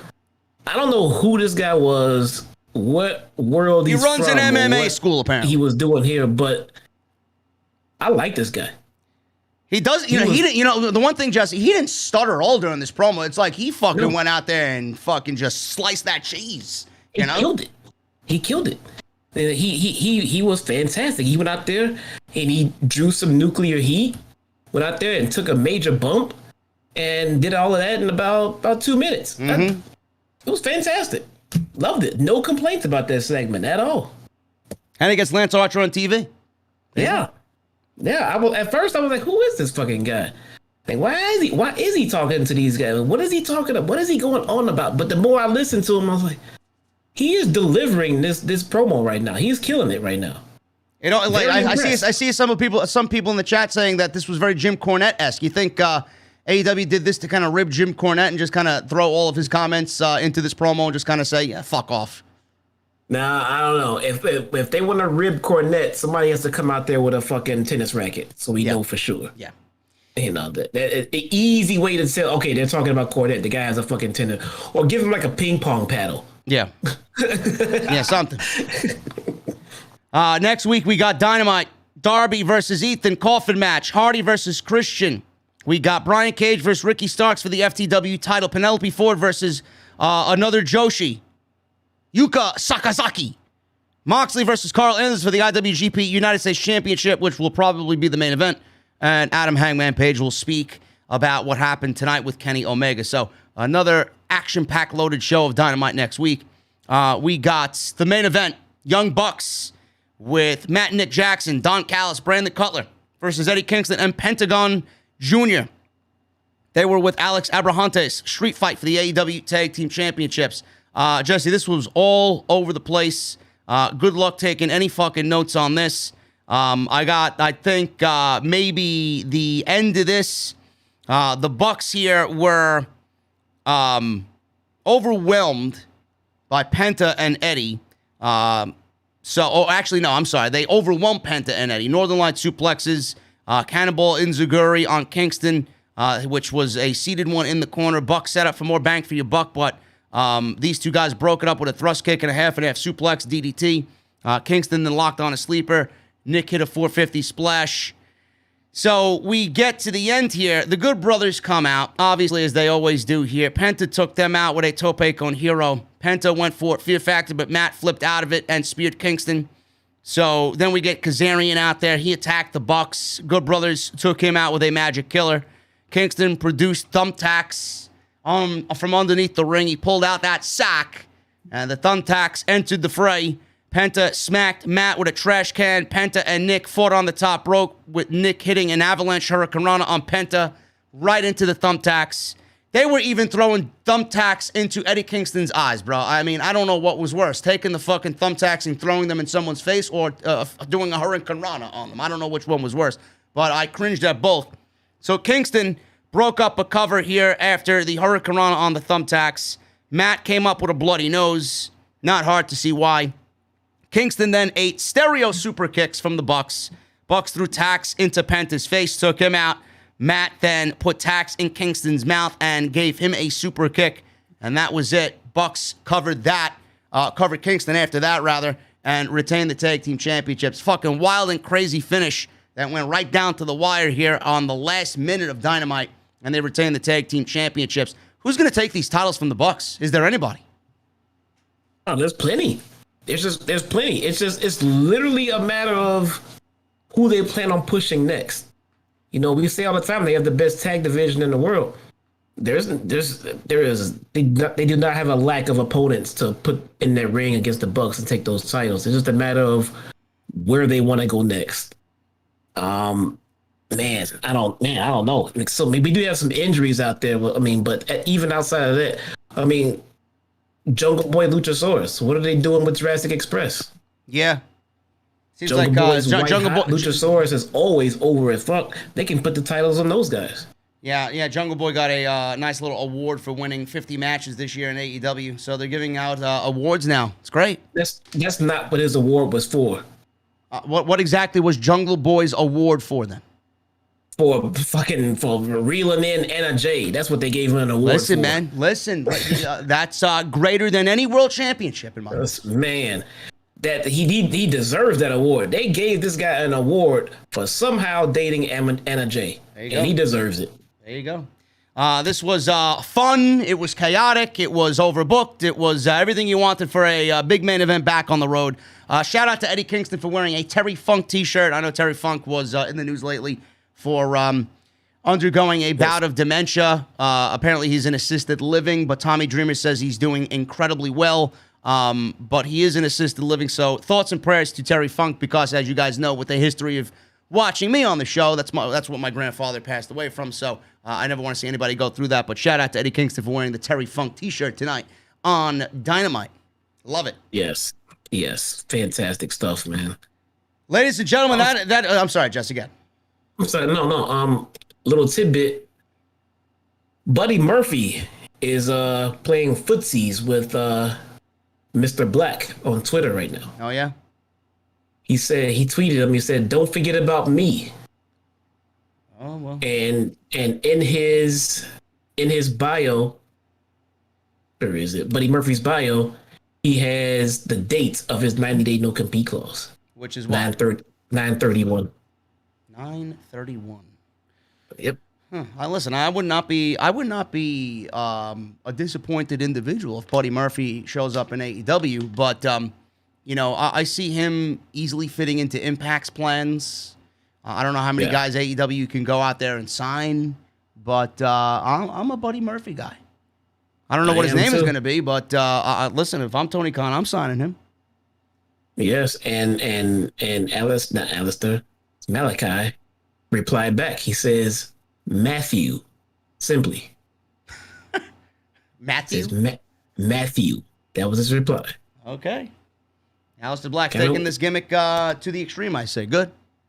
Yeah, we'll see. But yeah, right away, Buddy's reaching out to his friends, and they replied back. We got Buddy Murphy on, I don't know where he was interviewed from, but he's like, I don't watch the WWE product or Monday Night Raw. I was watching, he says, what are those guys on YouTube? They reviewed it in 5 minutes. Wrestle Talk, he says. I don't know if you've seen that. And so I seen a clip from somebody on Twitter, and I'm like, let me quote tweet this and be an asshole just because that's just the way I am.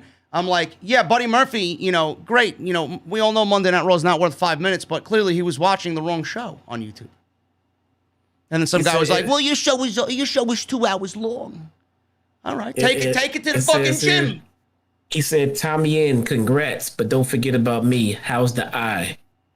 Oh. And then Tommy, whose name on Twitter is Tommy N, not Malakai Black. Listen, yeah, Malakai Black, or Tommy N, either one. But yeah, man, I mean, if Tommy N wants to put in a word and vouch for Buddy Murphy to come on in, I mean, the backstory is there. Who took out Black's eye, right? Took out Black's eye. And look, AEW is all about wrestlers. Does anybody want to put their hand up and say that Buddy Murphy cannot wrestle? Does anybody want to put their hand up and say Buddy Murphy doesn't deserve a fucking contract? I mean, he's another guy wasted that could probably wrestle anybody in WWE under the fucking table. Absolutely.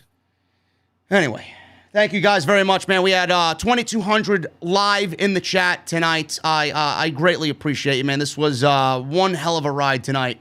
And yes. Jesse and I both appreciate you hanging out. We're going to go over the Super Chat. So the Super Chat line is open. Get them on in. We're going to hang out. We're going to drink some cold beverages. I'm pretty much out of mine, but I got one on reserve here. We're going to listen to some cool tunes, set the vibe right.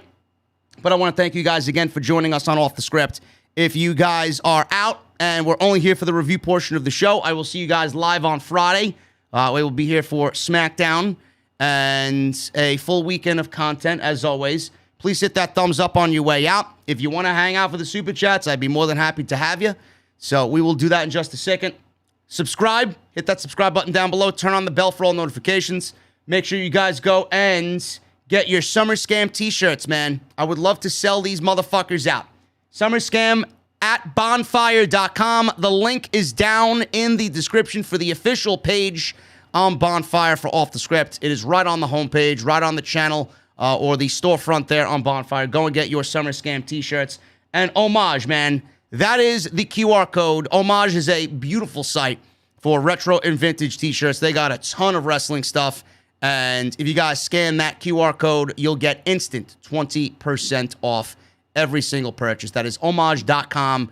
You guys are going to do that and get yourself some beautiful retro t-shirts courtesy of Homage. Let's get these Super Chats going, man. We are going to start at the top here. Let me get into my Super Chat setting here. We got a lot of them coming on in. I appreciate you guys very much. And we are going to start tonight with Ryof Wildfire with a $4.99 Super Chat. JD, Jimmy was just getting pushed Now, wow. He should have taken an Uber. Now he has Vince. Oh, this was last night. I'm sorry. Yes, Jimmy Uso is getting punished. No question. Jesse, what do you think about this Jimmy Uso situation? It sucks, man. And I really hope that he gets some professional help. Yeah. I mean, clearly the guy is not handling this drinking situation, or at home or at work situations he might be dealing with. I don't know. I don't really care. I just really hope that he gets some help and comes back clean and comes back to entertain us on the Friday nights, man. Yeah, I agree. I do want to shout out Edgar, though, because he did leave me a absolutely last-second $20 super chat last night. He says, JD is greatness. Acknowledge him, geeks. Have a great night, bro. Stay safe. OTS fam. Thank you, Edgar. I seen that at the very last second, and I had shut down everything, so just wanted to shout you out, brother. Michelle Moran, $2 super chat. Tommy N showing up tonight was fantastic. Love it. Everybody did, Michelle. I thought it was fucking great.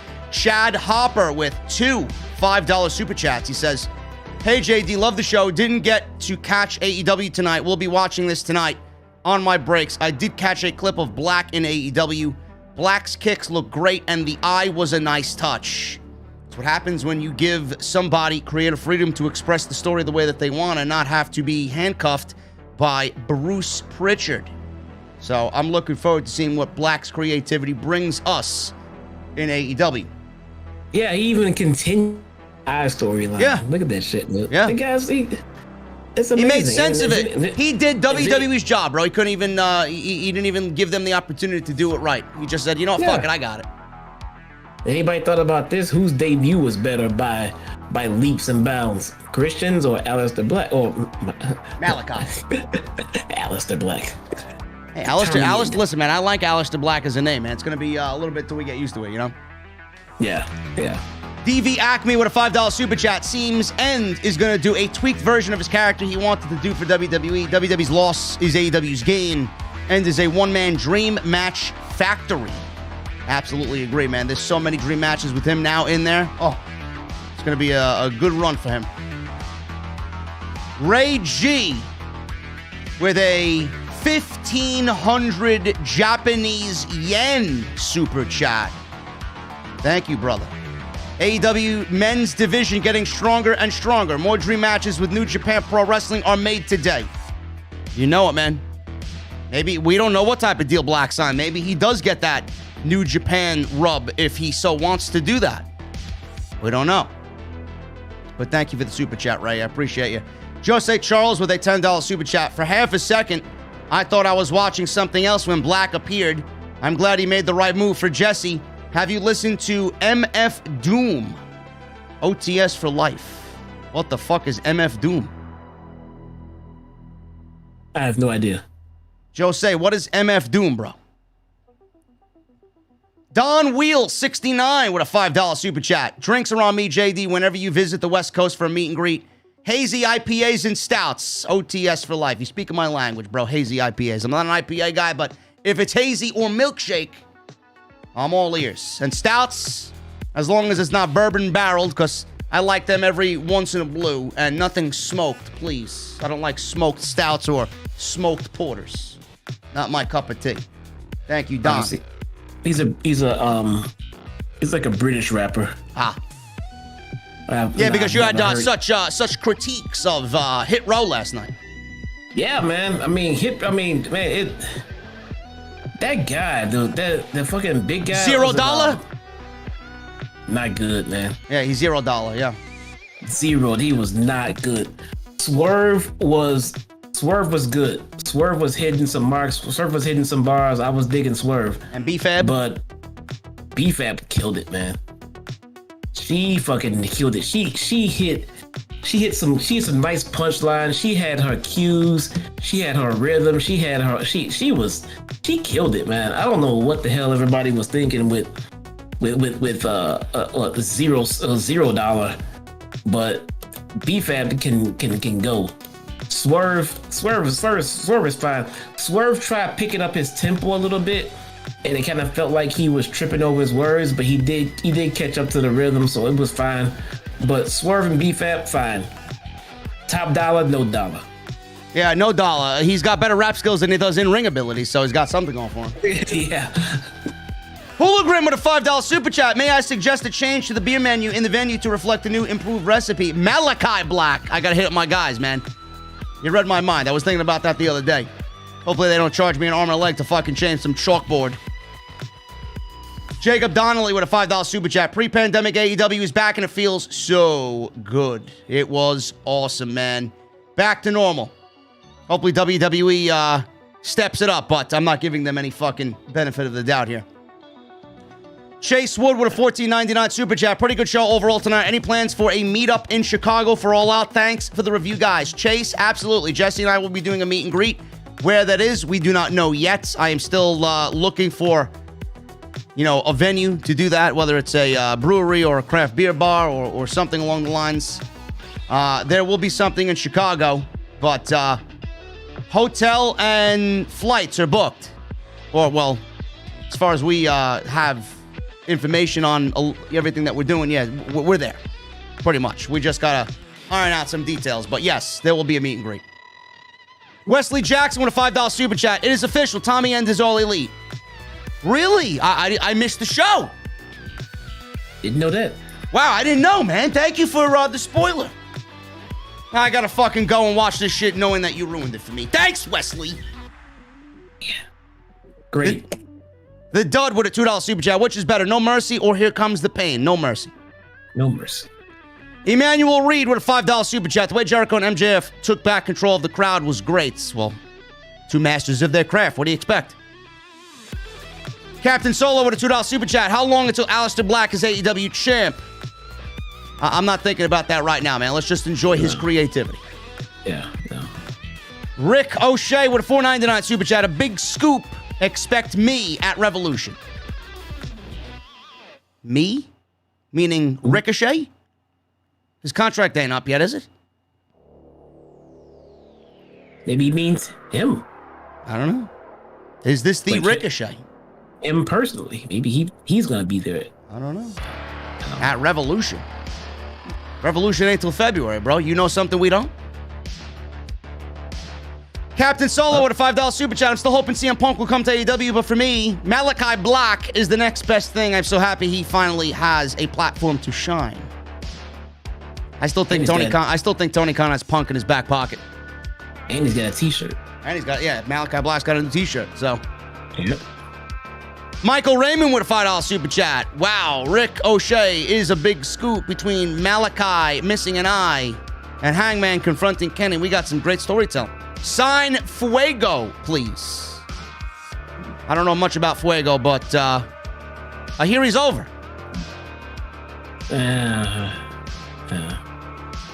No.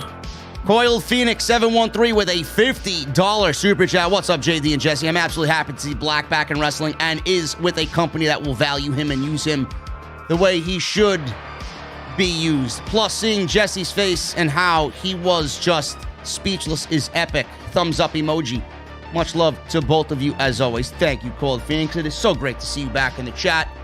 We missed you here inside the venue. It was a great show tonight, and I can't wait to see what Black does. Our Future Gaming with a $5 super chat. Shrunk show tonight, fellas. Black's debut plus a fun main event killed it for AEW. Boy, WWE needs to kick this in the ass with a 1.47 Raw rating on Monday. Bro, it's only going to get worse. They continue doing what they're doing and taking things for granted and not giving a shit. They deserve every fucking low rating they get. But I mean, I don't know why anybody's surprised. You got fucking Drew McIntyre talking about the Loch Ness Monster and Davy Crockett. You got Charlotte Flair and Rhea Ripley making a fucking embarrassment out of women's wrestling. You got Kofi Kingston challenging for a WWE championship that he's never going to win. No tag team division. You got a fucking superhero in Nikki S.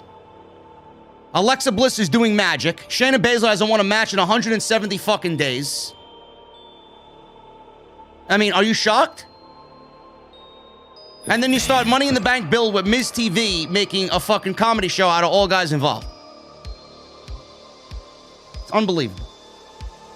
I no longer, if on Mondays and Fridays, if my kids and my wife want to do something, I'll no longer turn to them and say, well, no, I got Raw or SmackDown. I was like, we want to do this. Okay. Jesse's on his hands and knees begging for something to do.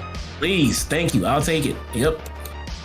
Michael Raymond with a $5 super chat. If one-eyed Malakai Black works and isn't issued a copyright, Ricochet needs to sign as Rick O'Shea. Hail Edgar Estrada and Rick O'Shea. Much love, boys. Thank you, Michael. I don't think Malakai Black using an eye gimmick is going to be a problem for him, and I think Ricochet may already have trademark to his own name. So, I don't think that's going to be a problem for him either. Rick O'Shea with a $4.99 super chat. Can we get free Titus at this point? Bring that delicious peach cobbler to AEW. Listen, man, don't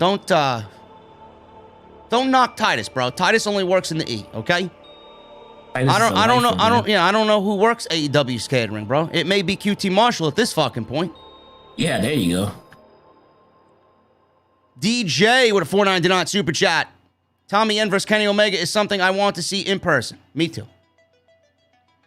I believe we'll get it before all is said and done. Captain Solo with a $5 super chat. Would Daniel Bryan be a game changer for AEW if they can't get CM Punk? Absolutely. I don't think he's going to AEW. I think he's going back to the E. Kurt Luttrell with a $4.99 super chat. You are the best. Keep up the great work. I know. Thank you, Kurt. Bartholomew Kuma with a $5 super chat. I am not a foot fetish guy, but damn, Matt Riddle got some nice looking feet up close. Okay, next chat. Thank you, Bartholomew, bro. Thank you, bro. Too much information. TMI. Ugh. Eddie Hazard, 1999 super chat. Thank you, Eddie. Literally came out of my chair and made a noise that I shouldn't have physically made when Tommy N appeared on my screen. Feels good to hear full arena crowds again. Bought ticks for Pittsburgh today. You have a blast in Pittsburgh, Eddie. Pittsburgh is a great wrestling crowd. That should be lively as fuck over there. Kurt Luttrell with a $4.99 super chat. If Kenny is up for it, they could always have his first title match against Hangman, go to a 60-minute draw, and build to a title change later. They could. I don't see the crowd being happy with a 60-minute draw though in Chicago. Yeah, no, that's not the worst idea ever. No. But yeah, man, I'm gonna be pissed if I'm out there looking at a 60-minute Iron Man match with no winner. So, Laura Conway with a $4.99 super chat. Great OTS, but that doesn't surprise me in the least. You're awesome. Thank you, Laura. Furious Nation with a $5 super chat. What's up, guys? Aleister Black was foolishly cut from WWE. Hopefully he proves that, and I'm very excited, man. Do you see him as an AEW lifer? Thoughts? Bro, this is his first night in. Let's not be talking about lifers after night one. Let's see what he does, man. You guys got him in world title matches. Yeah, world title matches. You got him fucking building houses and fucking all this other shit. I mean, relax, everybody. He's going to be here. He's not going anywhere. Raging Girl Gamer with a $4.99 super chat. JD should shave his beard. Looks like Rage is drunk at the bar again. Hula Grim, listen, bro. I need you to go up to the fucking bartenders and flag her, please.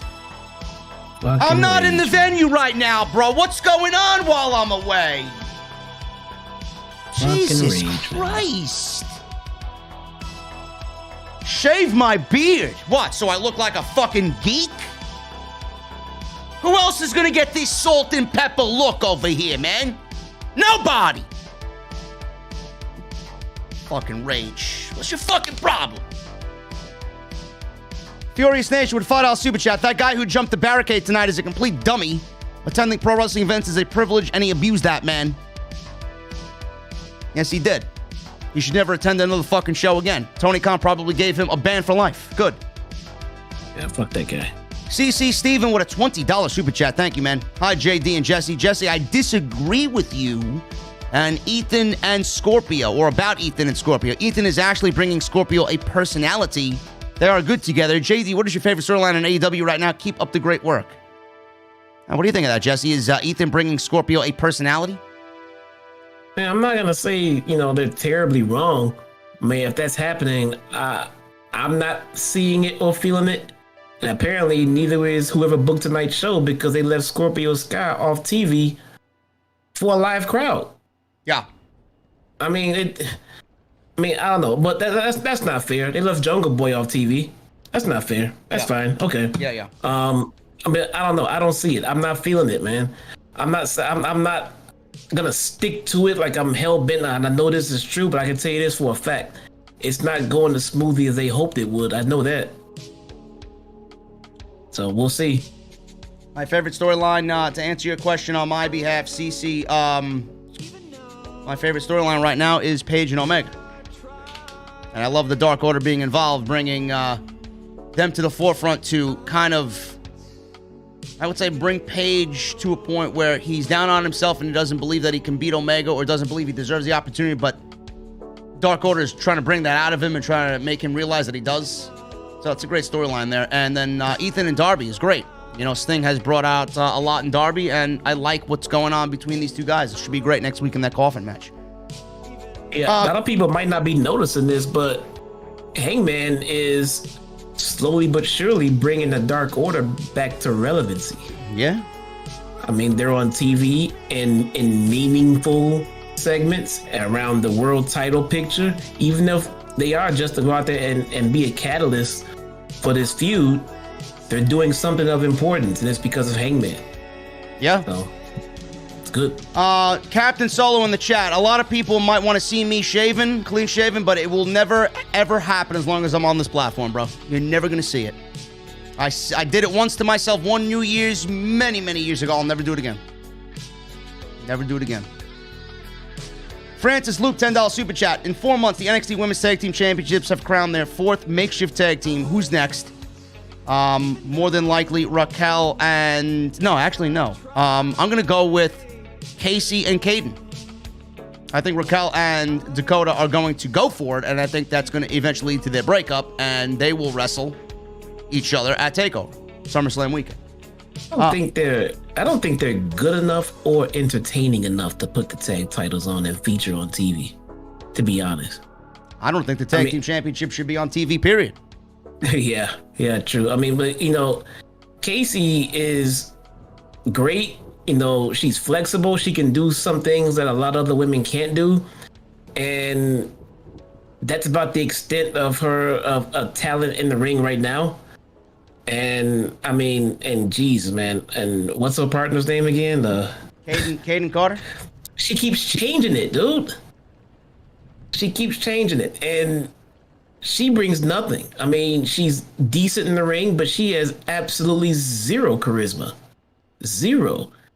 I don't see them putting the titles on. I mean, it just seems like they would go nowhere.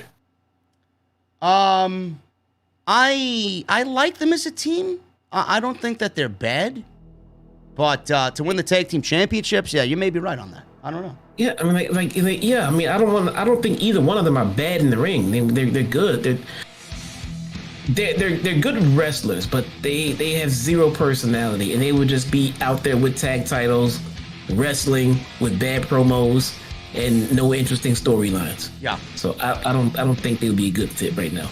Hologram, I will be honoring Beast's requests in about a minute, so give me a second. I'm uploading it to my mix board here. Israel with a $5 super chat. You guys are both very entertaining. We know. The best tag team in the IWC. I grew up with JR, but hey, he keeps butchering Andrade. Tony Khan has to get Moro ASAP. I agree. I love JR, but Moro is the best in the industry right now. In case you guys have not noticed it, dude, JR is untouchable. He can say what he wants. He literally called the company WWE, and he's back out there, and he'll be out there. Yeah. So, I mean, JR will be there until JR is ready to sit in Gorilla and produce and be a manager. Furious Nation with a $5 super chat. I also remember catching Aleister Black's t-shirt live back in June 2017 at an NXT live event in Poughkeepsie, New York. Was a very great experience, bro. Cal L with a $20 super chat. Thank you, Cal L. Hey guys, I've been out of touch for a few weeks. Glad to hear Mr. Black is in AEW. Hope Uso gets his shit together. And Jesse, I met Dr. Brit Baker here in Pittsburgh at Comic-Con. Pretty cool to meet her. Mustangs rule. There you go. That's awesome, man. Thank you. That's pretty cool. Thank you, Cal-El. Matthew Malnar with a $5 super chat. So stoked to see Tommy End in AEW and what he brings. Also, I think Buddy Murphy would fit very well in AEW. We do as well. You know, if WWE should think about releasing Jimmy Uso, Tony Khan picks him up. You think so? What are the odds that WWE would re-sign Jay when his contract is up? Do you think that man won't leave and go over to AEW to be with his brother? Bro, can you imagine the Usos versus the Young Bucks? Dude, the Usos versus Santana and Ortiz, bro? Dude, the Usos versus Pentagon and Phoenix? You gotta get that shit out of your head. He's gonna have to kill someone before he gets fired from WWE. Jeez, they are not letting go of Jonathan Fatu. That's the funniest thing I heard all fucking night, man. WWE releasing fucking Jimmy Uso. I'm sorry, man. It is. Maybe I shouldn't be laughing at it because, to be honest, I mean, to be dead honest in all seriousness, he deserves to be fired for his actions at this point. He really does. But I'm just being a realist. They are not gonna fire that man. They want to kiss Roman's ass. They forever kiss The Rock's ass. They're not firing that guy. He's gonna have to do a lot worse. Well, Jimmy Uso and Jey Uso are just as untouchable as Roman Reigns is. Yes, 100%. Francisco Coronado with a $5 super chat. Black has a vignette on YouTube where Matthew took out his eye. Look it up, 2021. And after is looking good for AEW, Black is in a loony asylum. Silent One with a $2 super chat. Thanks for the shout out, Jesse. Love OTS and JD. Thank you, Silent One. Raging Girl Gamer with a $4.99 super chat with devil emojis. I don't know what I'm going to do with you, woman. I don't know what I'm going to do with you.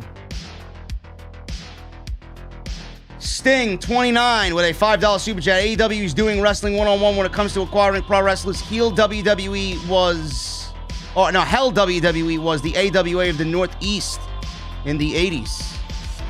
AEW is definitely a take on the old school, man. I'm loving what they're doing. Horatio with a Canadian $5 super chat. Do you think they made an agreement to waive his 90 days if Zelena goes back to the WWE? Horatio, we talked about that. He only had a 30-day non-compete. Yeah. Theory with the $4.99 super chat. Mouth literally dropped when I saw Black. Originally thought a fan was playing with the lights here. Yeah, man, I was pretty shocked myself because I did not expect that at all. Not yet, anyway. No. Rev Davey Thompson with a $2 super chat. Malakai Black versus Lance Archer. I'm all for it. Hollywood Guy with a $2 super chat. I was at the show. It was epic. Tommy End rules. Good shit, Hollywood Guy. Hope you enjoy yourself, man. Or hopefully you enjoyed yourself tonight. Nathan Hansen with a $1.99 super chat. Got a photo with Black after the show. Nice guy. Wow. Good job, Nathan. $4.99 Rage. No troll here, but I think AEW is going to save Punk for when WWE does The Rock versus Roman Reigns. I don't know. Maybe I'm talking out of my ass. LOL. It's not a bad prediction. No. And Thunder Rosa was at Dynamite tonight. Yeah, doing commentary, right? Nah, I don't know what she's doing, but she was doing. But she posted a picture online of her posing with a bunch of the girls, and looks like Dustin's back there, and yeah. Shout out to Bori Got Skills in the chat. What's up, brother? Mondays put me to sleep, and Wednesdays get me hyped, and I can't. Yeah, Mondays are terrible, bro. The worst. Get your sleep in, bro.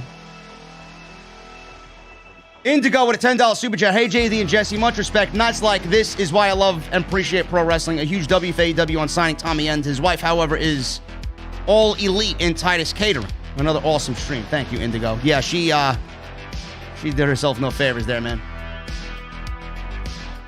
Kal-El with another $5 super chat. When is AEW coming to Pittsburgh? Good night, fellas. Mustangs rule. No hormones, no beard, no shaving, bro. It's pretty soon. It's pretty soon with the Pittsburgh thing, man. I think it's like in the next month or so. Yeah, a couple of. I mean, it's not that far away. No, tickets are actually on sale, man. They're selling out quick, so you better jump on that if you're thinking about going. Yeah. Dwayne Cruz with a $10 super chat. Laughing my ass off. Vega is going through ladders and tables at Money in the Bank, and Cole getting called up to go through tables as well. Charlotte probably going to lose to Dana Brooke by the end of this. I won't be surprised. Yeah, man. Yeah.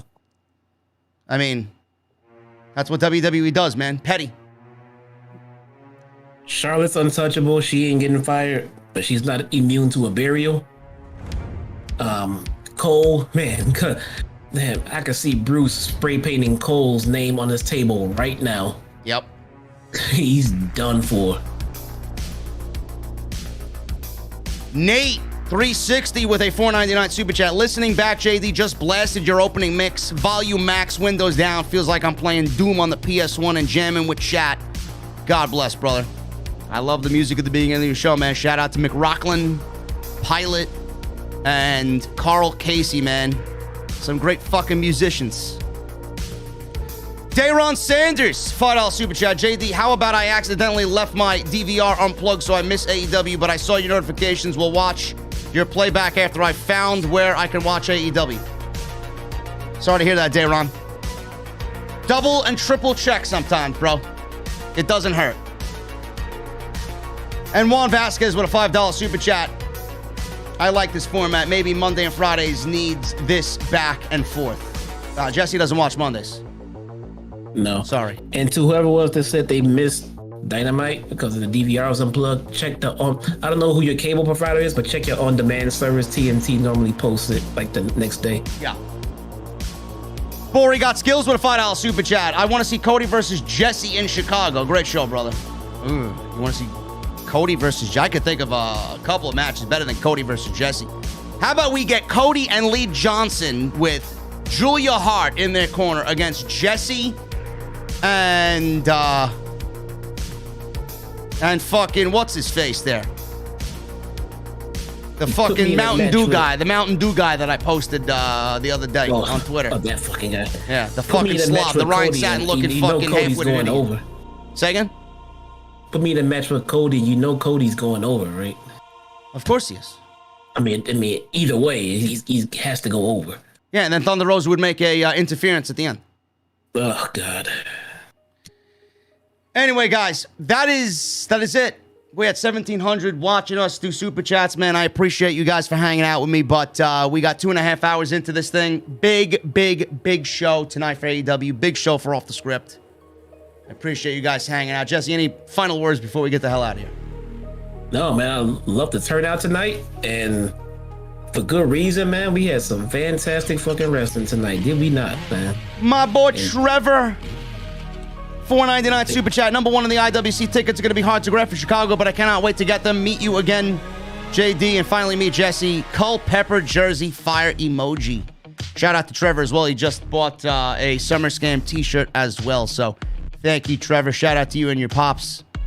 Looking forward to seeing both of you in Chicago. Should be a good time.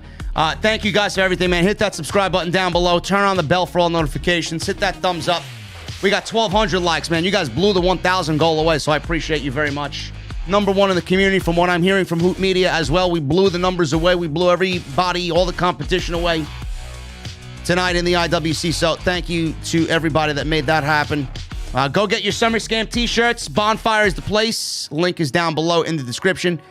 Shout out to my sponsor for today's show, Homage. Go and get your retro and vintage t-shirts. You guys can use the QR code on the screen right now, homage.com. Save 20% off everything on their website. They got a ton of shit to look through, man. Ton of wrestling stuff as well.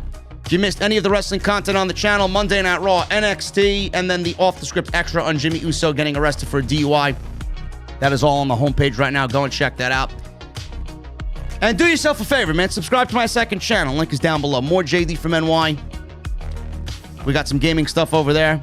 I've been hanging out over there on a weekly basis, playing some COD. I played some Battlefield today. Some good stuff going on there, man. But I appreciate you guys and everything that you did. And thank you to everybody that got the super chats in. I'll be back live Friday for SmackDown. SmackDown and WWE moving out of the Thunderdome pretty soon, and they will have live fans in attendance soon as well. Guys, I need two things from you. Grab your cold beverages. Number one, Give me those guitar emojis in the chat. And number 2, the music that you're listening to right now, the sweet sounds of Pilot. I want that music on max. Jesse and I getting in the Mustang was a fucking scorcher today. I'll see you guys on Friday for SmackDown Live on Off the Script. I'll see you guys later.